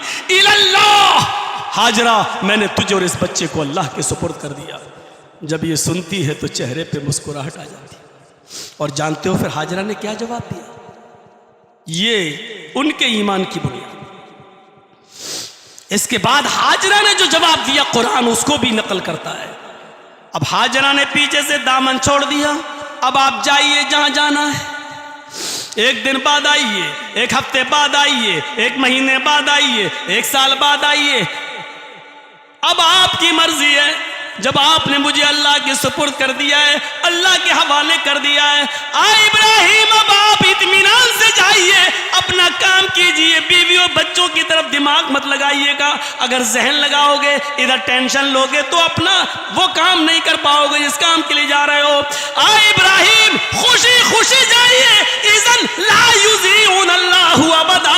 जब आपने हमें अल्लाह के सुपुर्द कर दिया है तो हमारा रब हमको ज़ाय नहीं करेगा, हमारा रब हमको बर्बाद नहीं करेगा, हमारा रब हमको ज़ाय नहीं करेगा, हमारा रब हमारी हिफाजत फरमाएगा। इज़न ला युज़ीउन अल्लाहु अबदा। हमारा रब हमको ज़ाय नहीं होने देगा। आप जाइए, इधर टेंशन मत लीजिए। अपने शौहर की हिम्मत अफजाई कर रही है, हौसला बढ़ा रही है कि बीवी और बच्चों की तरफ। इंसान विदेश में, परदेश में चंद रुपए लेने कमाने के लिए जाता है तो सबसे ज्यादा उसको टेंशन अपने घर की होती है, अपने बीवी और बच्चों की टेंशन होती है। जब तुम अपने बीवी और बच्चों की तरफ टेंशन लोगे तो अल्लाह का वो काम, जिस काम के लिए तुम जा रहे हो दीन का, वो काम कैसे करोगे? फरमाया अब इधर की टेंशन मत लेना। इज़न ला युज़ीउन अल्लाहु अबदा। अल्लाह अब आपको हमें कभी ज़ाय नहीं करेगा। जाइए। ये था ईमान के साथ बुनियादी रिश्ता। एक औरत अकेली, हमारी औरत, हमारी बीवी, हमारी घर की रिश्तेदार, अभी यहां से बिठा दो तो इलाहाबाद तक जाने में कांप जाएगी। अकेले, मैं ये नहीं कह रहा हूं कि अकेले सफर कराइए, लेकिन इस मौजूदा दौर में भी अकेले सफर करती है तो बाप को तरह तरह के ख्यालात पैदा होते हैं। पता नहीं खैरियत से पहुंचेगी या नहीं पहुंचेगी, पता नहीं। अगर ट्रेन में बाप बिठाने भी जाता अपनी बेटी को कि तुम स्कूल जा रही हो अलीगढ़, दिल्ली, तो पैसेंजर कोई बूढ़ा बुजुर्ग आदमी होता तो उससे कह के जाता है जरा दिल्ली तक हमारी बेटी का ख्याल रखना। जरा तसव्वुर कीजिए आज के इस दौर में जहां औरतों को मर्दों से ज्यादा बढ़ावा देने की कोशिश की जा रही हो, इस दौर में भी इतने खतरात हमारी माँ बहन बेटियों पर मुंडलाते रहते हैं। तसव्वुर करो उस जमाने को कि हजरत हाजरा ने क्या कहा। ईमानी ताकत देखिए, जानती है कि अभी तो दिन है, रात में क्या होगा। एक परिंदा भी नहीं है, खतरनाक जानवर भी यहाँ आ सकते हैं, लाइट का दूर दूर तक पता नहीं है, कोई दिया भी नहीं जल रहा है। इस रात में 2 दिन का खाना है, 2 दिन का पानी है, खत्म हो जाएगा तो मुझ पर और मेरे बच्चे पर क्या बीतेगी। तसव्वुर करो, इन तमाम खतरात के होते हुए भी क्या कहती अल्लाह हमको ज़ाये नहीं होने देगा। ये ईमान की ताकत है। ईमान की ताकत जब हमारे अंदर आ जाती है तो फिर वो सिर्फ अल्लाह से डरता है, अल्लाह पर तवक्कुल करता है और सारी चीज़ें उसकी नज़र में हेज। यहाँ तक के शौहर भी, जाओ अब तुम्हें जहाँ जाना हो जाओ। अब हाजरा ने ईमानी जवाब दिया और क्या कहा, अल्लाह हमको ज़ाये नहीं होने देगा। इस ईमान का नतीजा क्या मिला? खाना खत्म, सत्तू खत्म, पानी खत्म। इस्माइल को प्यास लग रही है। माँ कहती है हाजरा, मैं तो 1-2 दिन और भूखी रह सकती हूँ, बच्चे को क्या करूँ? पानी की तलाश में जाती है सफा, पहाड़ी पर चढ़ती है, नीचे झांक कर देखती है शायद कोई बस्ती नजर आ जाए, नीचे उतर कर पानी ले आऊं।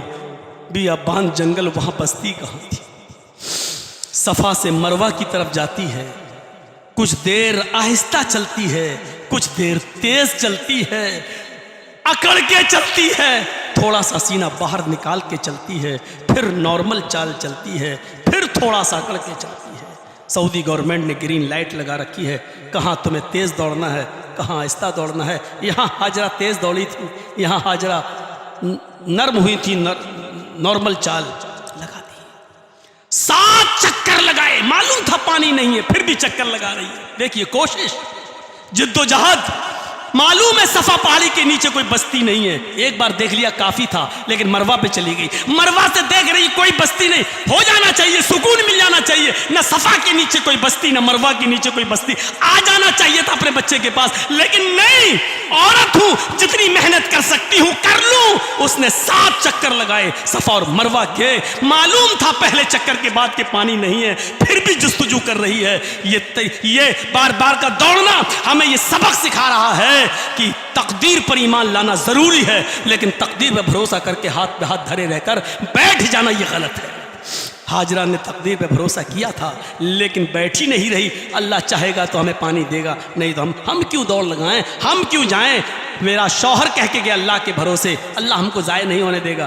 दौड़ी, हाजरा का दौड़ना, हाजरा का बार बार चक्कर लगाना, सफा और मरवा के 7 चक्कर लगाना, फिर इस बात की दलील है कि जो कर सकते थे वो करना चाहिए, जो मेहनत हो सकती है वो होना चाहिए, और फिर अंजाम अल्लाह के सुपुर्द छोड़ देना चाहिए कि अल्लाह जो मेरे बस में था वो मैंने कर लिया, अब जो मेरे बस में नहीं वो मैं नहीं कर सकता, अब तू मेरी मदद कर।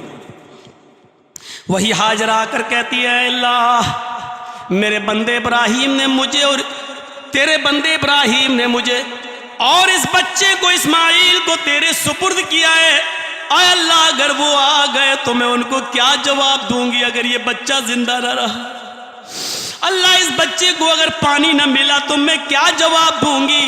आय अल्लाह मेरे शौहर तेरा बंदा इब्राहिम मुझे और इस बच्चे को तेरे सुपुर्द गए हैं, करके गए हैं, अब तू ही कोई रास्ता निकाल इस बच्चे के लिए। अल्लाह ने कहा जिब्रील क्या देख रहे हो, जाओ। इस्माइल अलैहिस्सलाम जहां एड़ियां रगड़ रहे थे, जिब्राइल ने वहीं पर मारा और पानी का चश्मा जारी हो गया। ये है ईमान और ईमान के साथ अमले सवाल, यानी दौड़ना, भागना, दुआ करना, पुकारना, और फिर उसका अमली नतीजा देखिए, जमजम की शक्ल में जारी हुआ, पानी निकला। अब हाजरा को यह हुआ कि पानी कहीं बह ना जाए, जल्दी से समेटने लगी। अरे पानी निकलना कितना समेटेगी एक बंदी, समेट रही है, फिर समेट रही है और कहती जा रही है अपनी अबरानी जबान में, जम जम जम जम। अरे रुक रुक, कहां जा रहा है, जम जम, रुक रुक। अल्लाह के रसूल को भी ये लफ्ज़ इतना पसंद आया कि उस पानी का नाम बदला नहीं, उसको जमजम ही रहने दिया, यानी रुक रुक, वही पानी ठहर। हज़रत हाजरा ने उसकी मुंडेर बांध दी, रोक लिया।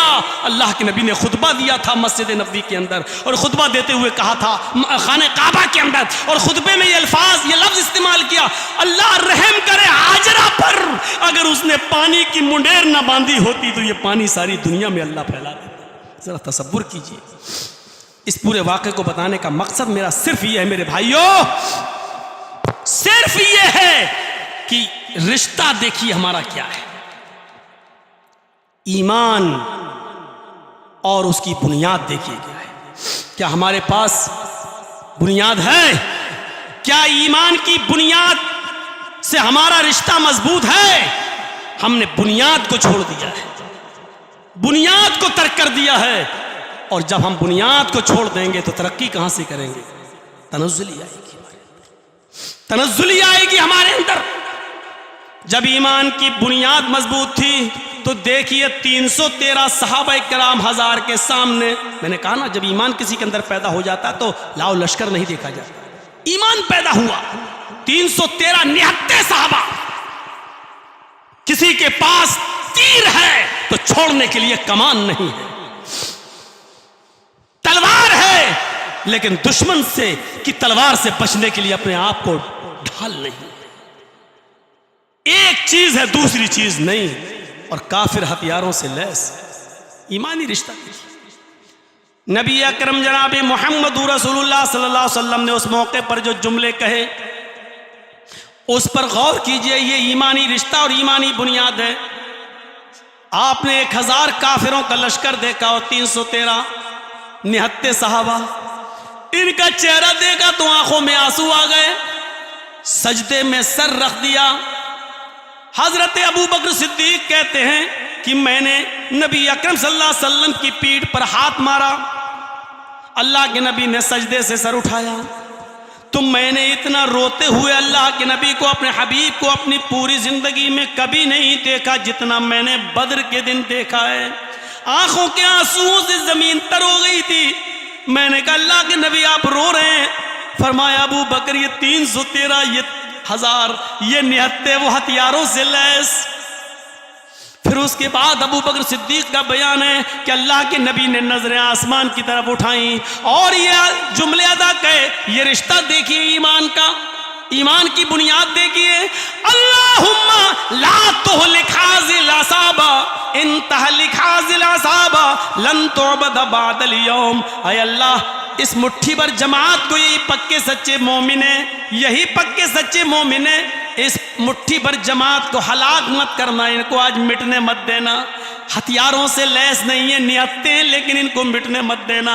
इलाहुल आलमीन अगर आज ये हलाक हो गए, इंतहालिक हाज़िल असाबा लन तुअबद बअदल यौम, अगर आज ये मुट्ठी भर जमात हलाक हो गई, अगर आज ये मोमिन, आज ये पक्के सच्चे मुसलमान अगर इस दुनिया से मिट गए, लन तुअबद बअदल यौम, तो अल्लाह आज के बाद कभी तेरी इबादत न होगी, कभी कोई तेरा नाम लेने वाला न होगा, कभी फिर अल्लाह अल्लाह कहने वाला कोई नहीं होगा।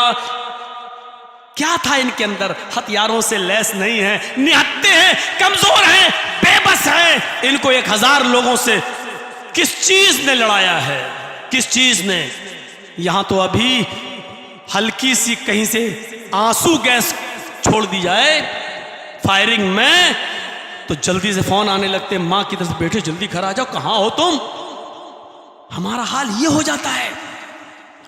वो कौन सा ईमान था कि जानते हैं कि हथियार नहीं और 1000 से लड़ रहे हैं, जानते हैं कि हमारे पास तीर है लेकिन छोड़ने के लिए कमान नहीं, किसी के पास कमान है तो छोड़ने के लिए तीर नहीं, फिर भी लड़ रहे। क्या चीज है? ईमान। ईमान नहीं है उनके अंदर, उन्हें 1000 का डर। चलाओ तीर जितना, इधर आ सितमगर, हुनर आजमाए तो तीर आजमा हम जिगर आजमाए, ये जवाब दे रहे थे साहबा किराम। और फिर नतीजा ये निकला, जो ईमानी ताकत से लड़ रहे थे वही जबर हुए और जो गैर ईमानी ताकत से लड़ रहे थे वो जेर हुए, और यही 313,000 पर गालिब आए, 1000 पर गालिब आए। मेरे भाइयों ये कौन सा तसव्वुर था? है ईमान हमारे अंदर? है। तकरीर 1 घंटा नहीं 2 घंटा हो, 2 घंटा नहीं 3 घंटा हो, लेकिन हमें फजर की बात करना वही है जो हम करते चले आ रहे हैं। ये ईमान का तसव्वुर है हमारे यहाँ। वरना मेरे भाइयों उस जमाने का ईमान तो ये था कि ईद उल फित्र का खुतबा अल्लाह के रसूल ने जब सहाबा में दिया तो आप पर्दे की ओर से सहाबियात को भी खिताब करने लगे, और सहाबियात को खिताब करने लगे तो आपने सिर्फ एक ही बात कही थी, तसद्दक़ना फ़इन्नी उरीदुकुन्ना अक्सरा अहलिन नार, ज्यादा से ज्यादा सदका और खैरात करो। आए औरतों, आए औरतों की जमात, मैंने तुम्हें जहन्नम में सबसे ज्यादा जलते हुए देखा है। उन औरतों ने कहा स्टॉप, बस कीजिए अल्लाह के रसूल, आगे की नसीहतें हम नहीं सुनना चाहते हैं, हमें बस इतना बता दीजिए कि औरतों को जहन्नम में सबसे ज्यादा जलने की वजह क्या थी। हम आगे नहीं सुनेंगे, उतना ही सुनेंगे जितना हम अमल कर सकें। अल्लाह के रसूल लंबा चौड़ा खिताब हमें नहीं सुनना है, हमें वजह, रीजन बताइए कि क्या है, औरतें सबसे ज्यादा जहन्नम में क्यों जलती हुई देखी हैं। अल्लाह के नबी ने फरमाया तुक्सिरन लान व तकफुरन अशीर, तुम लानो तान ज्यादा करती हो और गीबत चुगली और अपने शौहरों की नाफरमानी ज्यादा करती हो। उठाइए किताबुल ईमान मिशकात का और देखिए बुखारी मुस्लिम के हवाले से इस हदीस, क्या पूरा खुतबा उसके अंदर दर्ज है। सिर्फ अल्लाह के रसूल ने पूरे खुतबे में एक ही नसीहत की थी, तुम ज्यादा से ज्यादा सदका और खैरात करो क्योंकि मैंने जहन्नम में तुम्हें सबसे ज्यादा जलते हुए देखा। व आखिरु दावाना अल्हम्दुलिल्लाहि रब्बिल आलमीन। हो गई तकरीर। वहां ये ईमान था, यहां यह 2 घंटे 3 घंटे। बोलिए साहब, आज़ादी है हमारे। मैं जानता हूं कि हमारे मोहतरम ने हमें आज़ादी दी है, हमारे मक्की साहब ने कहा कि अब कोई टाइम की पाबंदी नहीं है, जाइए, लेकिन मैं क्या करूं कि घर से फ़ोन आ गया है, मेरे अब्बू अभी लखनऊ के हॉस्पिटल में एडमिट हो गए, मुझे अभी निकलना है। तो मेरे भाइयों, आज़ादी है मोहतरम की तरफ से, मुझे हमारे जुनैद मक्की हफिज़हुल्लाह की तरफ से, लेकिन मैं आपके ईमान का जायज़ा लेना चाहता हूँ। ये शौक़ है हमारे अंदर कि ज़्यादा से ज़्यादा सुने, लेकिन हमारे अंदर यह भी है कि हम करना वही है जो हम करते चले आ रहे हैं। हम फजर के बाद अपनी रविश पर रहेंगे। मुझे बताइए कि 2 घंटे की तकरीर ज़्यादा बेहतर है जिस पर अमल न किया जाए, या वो एक नसीहत कि अल्लाह के रसूल बस पहले हम इस पे अमल करेंगे, बाद में हम दूसरी बात सुनेंगे। नबी अकरम का पूरी ज़िंदगी का सबसे लंबा खुतबा अगर कोई था तो हज्जतुल विदा का खुतबा था। 1,44,000 सहाबा की मौजूदगी में। आज तो माइक खराब हो जाए तो मौलाना जर्जी सेंट के चले जाएंगे, हटो तुम्हारी मस्जिद में माइक नहीं था, सही कैसे बोले। 1,44,000 के मजमे में बगैर माइक के अल्लाह के रसूल ने तकरीर की थी। उन ऐसे खतीबों को और ऐसे उलमा को इबरत हासिल करना चाहिए। इबरत मेरे प्यारे साथियों, 1,44,000 का मजमा, लेकिन वो खुतबा भी अगर मौलाना जर्जीस अपने अंदाज में उस खुतबे को पेश करके अगर बयान कर दे तो 15 से 20 मिनट में अपनी बात पूरी कर देगा। यानी वो खुतबा भी 15 से 20 मिनट से ज़्यादा का नहीं था, ये ज़िंदगी का सबसे लंबा खुतबा था। खुतबों से, तकरीरों से इस्लाम नहीं फैला है। ये तो एक ईमान की ताजगी के लिए कर दी जाती हैं, वरना मेरे भाइयों ईमान से अपना रिश्ता मजबूत कीजिए। आओ देखो, फिरौन ने कहा मैं मूसा से तंग आ गया हूं, अब आमना सामना हो जाए, आर पार की लड़ाई हो जाए। ठीक है, एक मैदान में जमा हो जाओ, आओ दिखाता हूं तुम्हें मंजर। सोचिए इस मंजर के बारे में, क्या था ये मंजर। मूसा अलैहिस्सलाम भी अपने चंद मुसलमानों को, चंद साथियों को लेकर आ गए। उनके पास थे ही कितने मोमिन लोग। फिरौन भी अपना लाओ लश्कर और जादूगरों को लेके आ गया। आमना सामना होने लगा। अभी ईमान से पहले की बात बताता हूं और ईमान के बाद का ईमान, इस्लाम के बाद का ईमान बताता हूं। इन 2 चीजों को समझ लो, पूरी तकरीर समझ गया। फिरौन ने कहा जादूगरों ऐसी चीज आज दिखाओ कि मूसा और मूसा की फौज भाग जाए, डर जाए, हम गालिब आ जाएं। जादूगरों ने कहा बहुत आसान, आज मूसा भी डरेगा, मूसा की कौम भी भागेगी। कहा ठीक है, आज शिकस्त नहीं होनी चाहिए, फिरौन ने कहा। लेकिन जादूगरों ने क्या कहा फिरौन से, सरदार हमारे रब, आप गालिब रहेंगे, आप जीतेंगे, ये मेरा वादा है, लेकिन हमारा भी कुछ मुतालबा है। क्या? अच्छा ये बताइए कि अगर हम अपना तिलस्म दिखाएं, अपना जादू दिखाएं, मूसा और मूसा की कौम भाग जाए तो हमारा इनाम क्या होगा। देखिए, जब ईमान किसी के अंदर नहीं होता तो ईमान की तरफ लालच। हमारा इनाम क्या होगा, आप हमें क्या देंगे। कुरान कहता है कि जादूगरों ने फिरौन से कहा इन्ना लना लाअजरन इन कुन्ना नहनुल गालिबीन, अगर हम गालिब आ गए मूसा पर और मूसा की कौम पर तो हमें आप अजर क्या देंगे, हमें आप बदला क्या देंगे, हमें इनाम क्या देंगे। ये है इनाम के लालच में कोई काम करना, ये है गैर ईमानी फिक्र। तो फिरौन भी जानता था कि इनको लालच नहीं देंगे तो क्या होगा, ये भाग जाएंगे, नहीं दिखाएंगे। तो फिरौन ने जानते क्या कहा, व इन्नकुम लमिनल मुकर्रबीन, इनाम की बात पूछते हो तो मेरी कैबिनेट में शामिल हो जाओ। सही तर्जमा, हम तुम्हें अपना मुकर्रब बना लेंगे, हम अपने पास बिठाएंगे, हम अपने कैबिनेट में, अपने मशावरती कमेटी में हम तुम्हें शामिल करेंगे, जो भी काम करेंगे तुमसे पूछ कर करेंगे। कितना बड़ा भाई, कोई चीफ मिनिस्टर मौलाना जर्जीस को अपना करीबी बना ले तो हमारी तो 5 उंगली घी में है कि नहीं। कोई प्राइम मिनिस्टर अगर मुझे अपना सलाहकार बना ले, अपने पास रखने लगे तो हमारी तो 5 उंगली घी में है कि नहीं। अब इनाम का लालच, अपना करीबी बना लेगा फिरौन, उठना बैठना लेटना सोना जग, फिर तो हमारे पास कमी किस चीज की। व इन्नकुम लमिनल मुकर्रबीन, तुम हमारे मुकर्रब हो जाओगे, हमारे कैबिनेट में शामिल कर लिए जाओगे, हमारे मिनिस्टर, हमारे वजीर बन जाओगे, जो भी काम करेंगे हम तुमसे पूछ के करेंगे, जो चाहते हो तुम्हें मिलेगा। ठीक, मुआहिदा हो गया, मुआहिदा हो गया। फिरौन ने कहा चलो जल्दी भगाओ इनको। अब देखिए क्या होता है, वो चीज देखिए, जादूगरों ने अपनी रस्सियां फेंकी। 50 बार सुन चुके होंगे ये वाकया मस्जिद के खतीबों से, लेकिन सुनिए, हम जो चीज बताना चाहते हैं उस पर हम आपको लाना चाह रहे हैं।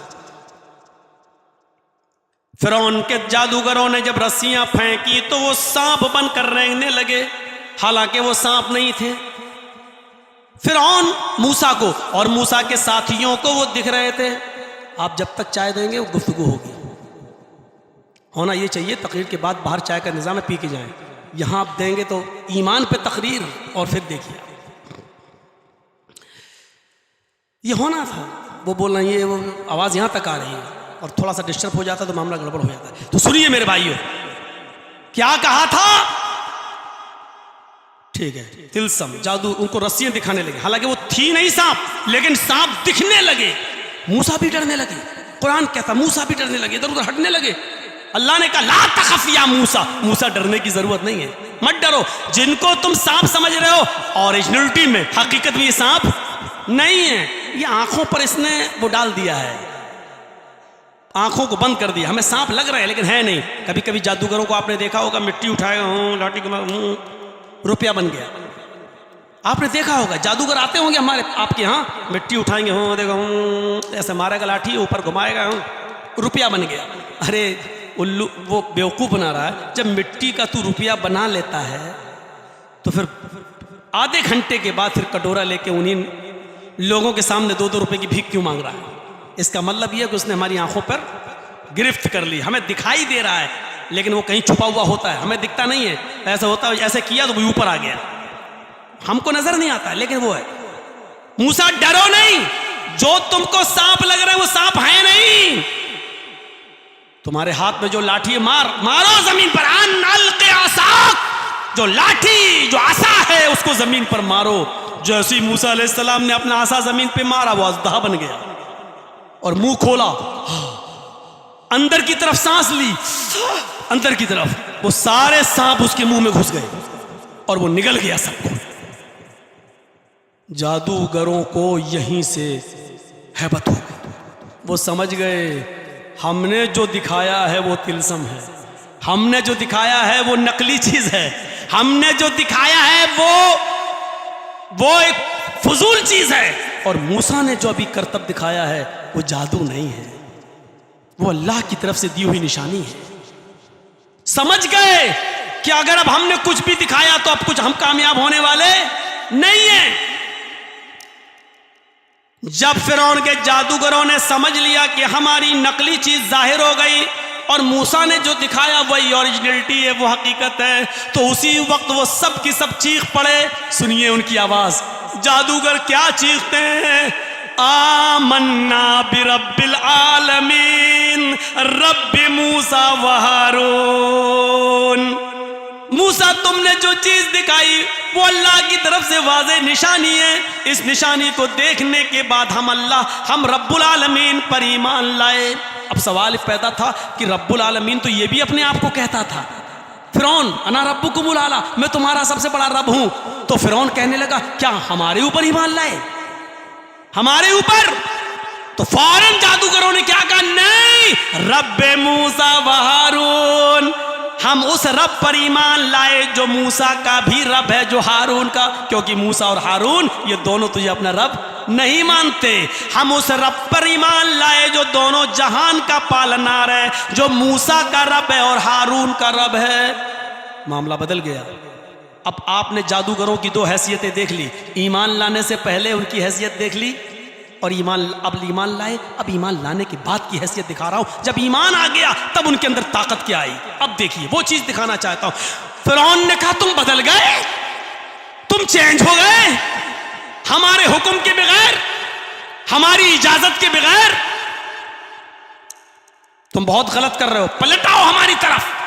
कहा नहीं, ओरिजिनलिटी देखने के बाद पलटने का सवाल ही पैदा नहीं होता। फिरौन का पूरा लश्कर खड़ा है, ये चंद जादूगर जो ईमान लाए अब लाओ लश्कर से नहीं डर रहे हैं, फिरौन के जालिम सिपाहियों से नहीं डर रहे हैं, ईमान पैदा हो गया इनके अंदर। अब क्या कह रहे हैं, नहीं अब हम ईमान ला चुके, हम नहीं पलट सकते हैं। जानते हो फिरौन ने क्या कहा? पलट जाओ। क्या कहा? लन्नो सिरका अला मा जाअना मिनल बय्यिनात वल्लज़ी फतरना लन्नो सिरका, अब हम आपको हरगिज तरजीह नहीं दे सकते हैं उस निशानी के आ जाने के बाद जो हमारे रब की तरफ से वाज़ेह तौर पर जाहिर हो गई। मा जाअना मिनल बय्यिनात, अल्लाह की तरफ से वाज़ेह निशानी आ जाने के बाद, ओरिजिनलिटी देखने के बाद, अल्लाह की कुदरत देखने के बाद, मूसा अलैहिस्सलातु वस्सलाम की करामत देखने के बाद अल्लाह की तरफ से ये चीज़ देख लेने के बाद अब हम ईमान से पलट जाएं, ये नहीं हो सकता है। इसके जवाब में जानते हो फिरौन ने क्या कहा? वो चीज़ देख लीजिए और ईमान पैदा कर लीजिए अपने अंदर। फिरौन ने क्या कहा? नहीं मान लाओगे, नहीं ईमान से बाज आओगे, नहीं मुझे रब मानोगे। कहा नहीं तो सुनो हम तुम्हारा क्या करेंगे। कहा क्या करोगे? कहा लउक़त्तिअन्ना अयदियकुम वअरजुलकुम मिन खिलाफ थुम्मा लउसल्लिबन्नकुम अजमईन। कुरान की आयत पर गौर कीजिए। फिरौन ने कहा अगर तुमने मूसा और हारून के रब को नहीं छोड़ा, लउक़त्तिअन्ना अयदियकुम वअरजुलकुम, तो हम तुम्हारे हाथ कटवा देंगे और पैर कटवा देंगे। मुखालिफ सिमतों से, मिन खिलाफ, मुखालिफ सिमतों से। दाहिना पैर काटेंगे तो बायां हाथ, दायां हाथ काटेंगे तो बायां पैर, यानी एक हाथ काटेंगे एक पैर, दायां हाथ काटा तो बायां पैर और बायां हाथ काटा तो दायां पैर। हम मुखालिफ सिमतों से तुम्हारे हाथ कटवा देंगे और पैर काट देंगे। लउक़त्तिअन्ना अयदियकुम वअरजुलकुम, अल्फाज की ज़्यादती माना की ज़्यादती पर दलालत करती है। अरबी ज़बान में क़ता यक़तउ के माना काटना और क़त्ता युक़त्तिउ के माना होते हैं टुकड़े टुकड़े करना। लउक़त्तिअन्ना अयदियकुम, फिरौन ने ये नहीं कहा था कि हम तुम्हारा हाथ काट देंगे या पैर, बल्कि ये कहा था कि हम तुम्हारे पैरों के टुकड़े टुकड़े करवा देंगे, तुम्हारे हाथ को भी टुकड़े टुकड़े करवा देंगे। हम उसको अपनी ज़बान में कह सकते हैं मुखालिफ सिमतों से हाथ और पैर कटवा कर हम उसके कीमा कीमा कर देंगे, उस हाथ और पैर को हम बोटी बोटी कर देंगे।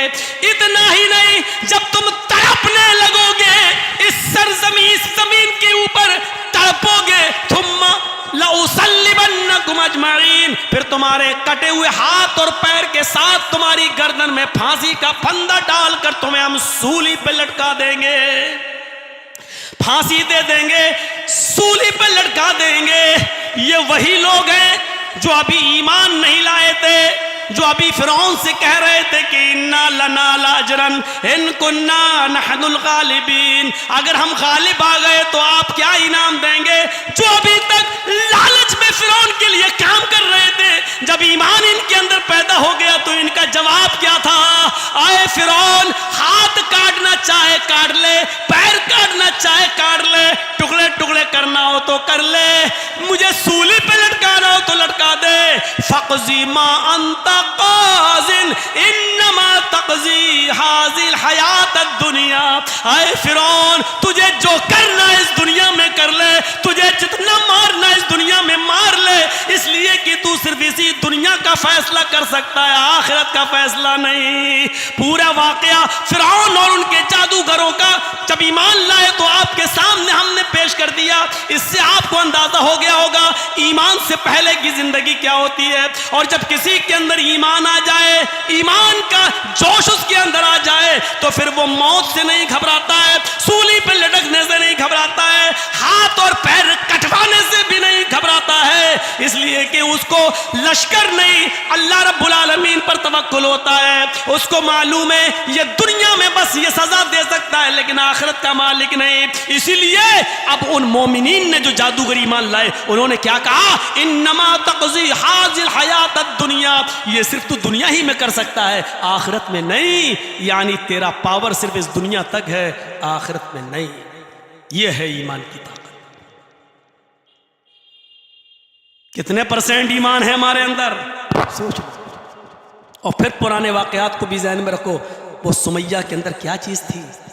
अबू जहल खड़ा है, अबू लहब खड़ा है, दुश्मन खड़े हैं, नंगा बरहना कर तबकात पड़ी अपने साथ की, कपड़े उतार दिए गए और अंदामे निहानी में नेज़ा। अकेली औरत क्या कह रही है, तसव्वुर कीजिए, अकेली औरत और क्या कह रही है, अम्मार और यासिर सामने, लेकिन ईमानी ताकत देखिए क्या कहती है। अबू जहल, जितनी देर तू हमें मारने में लगा रहा है उतनी देर मुझे जन्नत में जाने में लग रही है। नेज़ा दाखिल किया शर्मगाह में, पीछे से हाथ बंधे थे। क्या कहती है? सब्बित क़दमैया अला दीनिक। यहां पर भी उसकी जबान से ये नहीं निकलता अल्लाह मेरी मदद कर, मुझे बचा ले, मेरी जान की हिफाजत। नहीं, ये नहीं कह रही है। क्या कह रही है? अल्लाह इसकी दी हुई तकलीफ है, कहीं मुझसे मेरा दीन न छीन ले, मुझे मेरे दीन पर साबित कदम रख। सोचो ईमान, क्या तसव्वुर है ईमान का। हमें थोड़ी सी परेशानी आ जाए, हैं? अल्लाह लॉकडाउन खोल दे, अब तो पेट पे लाले पड़ गए भूख के। अल्लाह ये 2 लोगों को अक्ल सलीम अता फरमा दे। हमारी दुआएं ये होने लगी, वहां इंदाम निहानी में नेजा, शर्मगाह में नेजा, हटा भी नहीं सकती कि पीछे से हाथ बंधे हैं। और क्या कह रही है, ये नहीं कहती कि अल्लाह मेरी जान की हिफाजत फरमा, क्या कहती अल्लाह इसकी दी हुई तकलीफ कही मुझसे मेरा ईमान ना छीन ले, मुझे साबित कदम रख। ये कौन सा ईमान, क्या जज्बा था ये ईमान का? हम कहां हैं, किस जगह पर हैं, हमारी हैसियत, हम अपने ईमान को जरा तलाश करें। कितने मामलात हमारे सामने होते हैं, लेकिन अभी हम उसी रविश पर हैं। हमारे अंदर इत्तेफाक नहीं होगा, इत्तेहाद नहीं आएगा। वही जलन, वही हसद, वही कीना, वही बुग़्ज़, वही इनाद, वही दुश्मनी हमारे दिलों में रहेगी। कहां है ईमान हमारे पास? अभी मौलाना जर्जीस के पास 2 रुपया ज्यादा हो जाए, अभी हम अपने से जो आदमी मुस्तहिक है उसका हक मार कर रुपयों और पैसों के बलबूते पर हम आपके पास आकर हम अपनी एंट्री ले सकते हैं। उस वक्त हमारा ईमान कहां चला जाता है? वो कौन सी चीज थी कि सहाबा किराम भूखा रहना गवारा कर लेते थे, लेकिन लुकमा हराम का अपने हलक के नीचे नहीं डालते थे? क्या अबू बकर सिद्दीक का वो वाक़या नहीं सुना जो खजूर खा लिया? कहां चला गया वो तसव्वुर हमारे अंदर से? हम अपना जायजा लें, जायजा उंगली डाल डाल कर कर करके वो निकाल दिया। हम तसव्वुर करें हमारा उठना, हमारा बैठना, हम अपने मुसलमान भाइयों को धोखा दे रहे हैं। या अय्युहल्लज़ीना आमनू ला ताकुलू अम्वालकुम बैनकुम बिल बातिल, ईमानो वालो, मुसलमानों तुम आपस में एक दूसरे का माल नाजायज तरीके से मत खाओ। मौलाना जर्जीस मोबाइल संभालना जानते हैं, मैकेनिक हैं, आप आए देख लीजिए, हमें मालूम है 100 रुपए में सही हो जाएगा, कमी क्या, 800 रुपए बता रहे हैं। कम होते होते होते होते 500 पे तो मामला आएगा, 400 पे तो आएगा, 400 डन। फिर भी हमें मालूम है 100 रुपए का काम है, 400 मिल रहे, 300 का फायदा। आप क्या समझते हो, क्या यह है तो पैमान के तहत आपकी कमाई जायज होगी? नहीं। आपने क्या कहा? आपने उससे ये नहीं कहा कि 100 रुपए में ठीक हो जाएगा लेकिन हम 800 लेंगे, ये नहीं कहा आपने। आपने कहा कि अरे इसमें तो बहुत कमी है, इसमें तो इतना खर्चा लगेगा, बाहर जाना पड़ेगा, वहां से लेके आना पड़ेगा, इसमें 800 रुपए का आएगा। ये होते होते मामला 400 पे। आप क्या समझते हैं कि आपके लिए 400 रुपए जायज है? काजी शुरैह एक घोड़ा खरीदने के लिए निकलते हैं, घोड़ा बेचने वाला यहूदी था, यहूदी से पूछा ये घोड़ा कितने का है? उसने कहा 400 दिरहम का। देखो 400 दिरहम तो मैं दे दूंगा, लेकिन पहले चला के देखूंगा घोड़ा है कि नहीं 400 दिरहम का। काजी शुरैह ने जब उस घोड़े को चला के देखा तो लौट के आए, कहने लगे क्या किसी मजबूरी में तुम घोड़ा बेच रहे हो? उसने कहा काजी साहब आपको इससे क्या मतलब है, 400 दिरहम है, लेना हो तो लो, ले जाओ। कहा नहीं तुम्हारा घोड़ा 500 दिरहम का है। उसने कहा देखो मेरी तरफ से कीमत 400 दिरहम है, अगर आप 500 देना चाहो तो आपकी मेहरबानी है, लेकिन हमारी तरफ से 400। काजी शुरैह ने कहा रुको एक दफे और देखता हूं। दोबारा घोड़ा दौड़ाया और चला, फिर आए, कहा तुम्हारा घोड़ा तो 600 दिरहम के लायक है। उसने कहा देखिए आप बार बार हमको टॉर्चर मत कीजिए, मेरी तरफ से 400 है, आप अगर 500 दे दें, 600 दे दें तो आपकी मेहरबानी है, लेकिन हम 350 नहीं लेंगे। काजी शुरैह ने कहा रुकिए थोड़ा सा और देखता हूं। फिर देखा, कहा नहीं यार 700 दिरहम के लायक है। उसने कहा भैया आप जाइए, या तो दे दीजिए या जाइए। बार बार क्यों कहा, एक बार और गए, चेक करके आए और कहा तुम्हारा घोड़ा 800 दिरहम के लायक है। उसने कहा लाइए हमें रसीद दीजिए, हमें नहीं बेचना है। मैं कितनी बार कह चुका हूं कि देना हो तो दे दो, 400 है मेरी कीमत, आप 800 कह रहे हैं। कोई 400 में भी लेने के लिए तैयार नहीं है। लोगों को मेरी मजबूरी मालूम है, इसलिए वो चाहते हैं कि 300 में मिल जाए। उनको मालूम है कि इसको तो बेचना ही है, इसलिए उन्होंने 300 लगाई है, हमने 400 रखी है क्योंकि मुझे जरूरत 400 दिरहम की है। काजी शुरैह ने उसको 800 दिरहम दी और घोड़ा ले लिया। हमारे यहां तसव्वुर क्या है, उस लड़के की माँ बीमार है, बाप को कैंसर है या माँ को कैंसर है, उसकी एक ज़मीन पड़ी हुई है, उस ज़मीन की कीमत है 5 लाख, वो बेचेगा क्योंकि उसको अपनी माँ का इलाज कराने के लिए और कोई रास्ता नहीं है। अब हम पड़ोसी हैं, हमारी नज़र क्या है, 5 लाख की ज़मीन है उसकी, लेकिन मजबूरी में बेचेगा अपनी माँ का इलाज करने के लिए। हम 4 में ले लेंगे, हम 3.5 में लेंगे, 3 में लेंगे। और वो आदमी अपनी माँ का इलाज करने के लिए कहता, साहब तुम तो जानते हो 5 लाख। हाँ, कौन लेगा, कोरोना में बहुत ढीला चल रहा है मार्केट। नहीं नहीं नहीं, अरे जाओ, जो ले।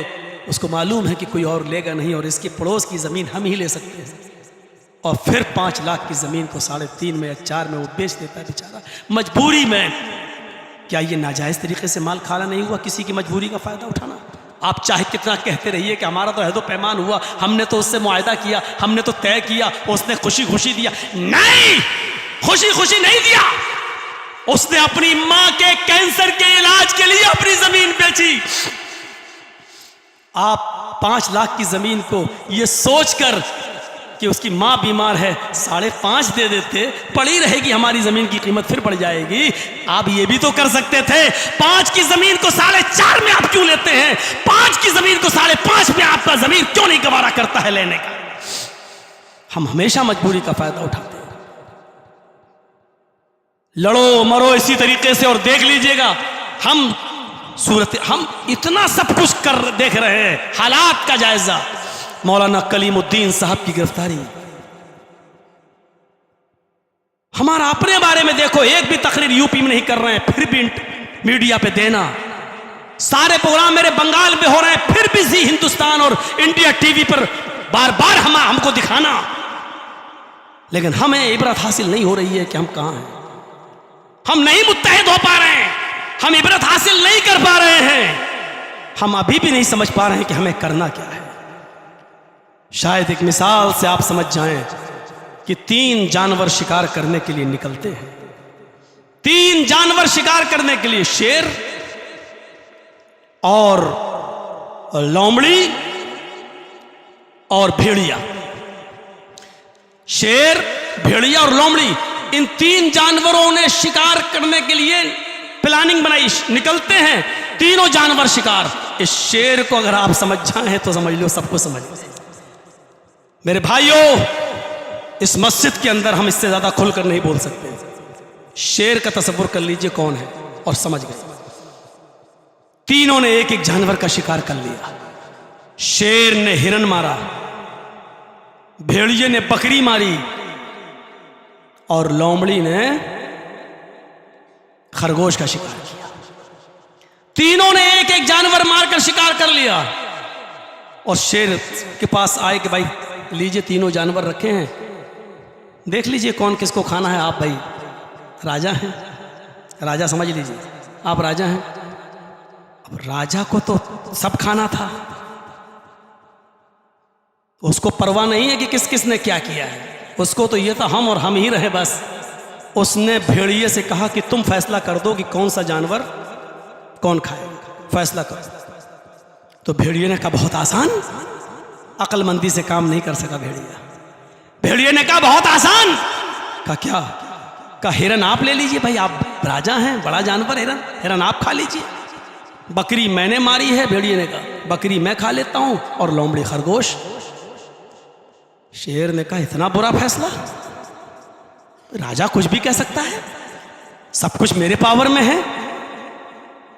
जमहूरियत तो तवाइफ की खूंटी पर टंगी हुई एक लैला है बस, नाम है सिर्फ जमहूरियत का, है कुछ नहीं। जिस बस्ती में चुनाव आयोग प्रधानमंत्री जी से ये पूछे कि बताइए क्या किया जाए, ओमिक्रॉन इतना फैल रहा, चुनाव होना चाहिए कि नहीं होना चाहिए, तो अब रह क्या गया है। चुनाव आयोग जब ये सवाल दूसरों से करने लगे तो फिर उसकी निष्पक्षता रह क्या गई है। तो मेरे भाइयों यहां ये बात को समझ लीजिए, भेड़िए ने क्या कहा बहुत आसान, हिरन आप खा लो, बकरी मैं खा लेता हूं, और लोमड़ी खरगोश ले लेती है। शेर ने कहा इतना बुरा फैसला, इतना मारा, पंजा उड़ गई भेड़िए की खोपड़ी गई। इतना बुरा फैसला, पता नहीं किस कहां से सीख के आया ये। लोमड़ी से कहा तुम फैसला करो, लोमड़ी तो समझ गई। लोमड़ी ने कहा बहुत आसान। कहा क्या? कहा साहब हिरन आप सुबह नाश्ते में खा लीजिए, बकरी शाम को खा लीजिए, और मुंह का टेस्ट बदलने के लिए खरगोश को दोपहर में आप नोश कर लीजिए। शेर कहता वाह वाह वाह वाह, समझ रहे ना, उसके मतलब की बात हो गई। जो उसके मतलब की बात कर ले वो चाहे अनपढ़ हो, पद्मश्री उसको मिल जाएगा, अवार्ड उसको मिल जाएगा। जो उसके मतलब की बात अगर हो जाए शेर के, तो शेर को समझ गए तो पूरी तकरीर समझ गए। शेर ने कहा वाह वाह, इतना अच्छा फैसला लोमड़ी, तूने तो वाकई मसला ही हल कर दिया, इतना अच्छा। ये बता, इतना अच्छा फैसला करना तुझे सिखाया किसने? उसने बरजस्ता कहा इस भेड़िए ने। यानी भेड़िए का अंजाम देखकर मैंने इबरत हासिल कर ली, इसलिए मैंने ये अच्छा फैसला किया। शेर कहता वाह वाह वाह वाह, जाओ ठीक है, फैसला बहुत अच्छा। हम रोजाना देख रहे हैं कि हम मारे जा रहे हैं, काटे जा रहे हैं, कभी CAA और NRC को लेकर, कभी इसको लेकर, कभी उसको लेकर। मेरे भाइयों, फिर भी हम इबरत हासिल नहीं कर रहे कि हमें करना क्या है। हम वहीं के वहीं मुड़ला रहे हैं, ये अच्छा वो अच्छा, हमारे लिए कौन। अभी तक हमारी अक्ल हमारी खोपड़ी में बैठ नहीं रही है कि हमें करना क्या है। लोमड़ी की तरह इबरत हासिल कर लो, वरना वतन की हिफाजत करना दा मुसीबत आने वाली है। तेरी बर्बादियों के मशवरे हो रहे हैं आसमानों में। ईमान के ताल्लुक़ से चंद बातें हमने इस 1.5 घंटे की तकरीर में आपके सामने रख दी हैं। हम अल्लाह से दुआ करते हैं कि बारे अल्लाह हमारी ख़ताओं को माफ़ फरमा दे, हमारे गुनाहों को बख्श दे, ईमान हमारे अंदर पैदा फरमा दे, और ईमान जिस चीज़ का मुतालबा करता अल्लाह, उस मुतालबे को हमारे अंदर पैदा फरमा, उस मुतालबे को हमें पूरा करने की तौफ़ीक़ अता फरमा। जब तक तो हमें ज़िंदा रख, इस्लाम पर ज़िंदा रखना, जब हमारा ख़ात्मा हो तो ईमान पर ख़ात्मा फरमाना। वमा अलैना इल्लल बलागुल मुबीन व आखिरु दअवाना अल्हम्दुलिल्लाहि रब्बिल आलमीन। अस्सलामु अलैकुम व रहमतुल्लाहि व बरकातुहू।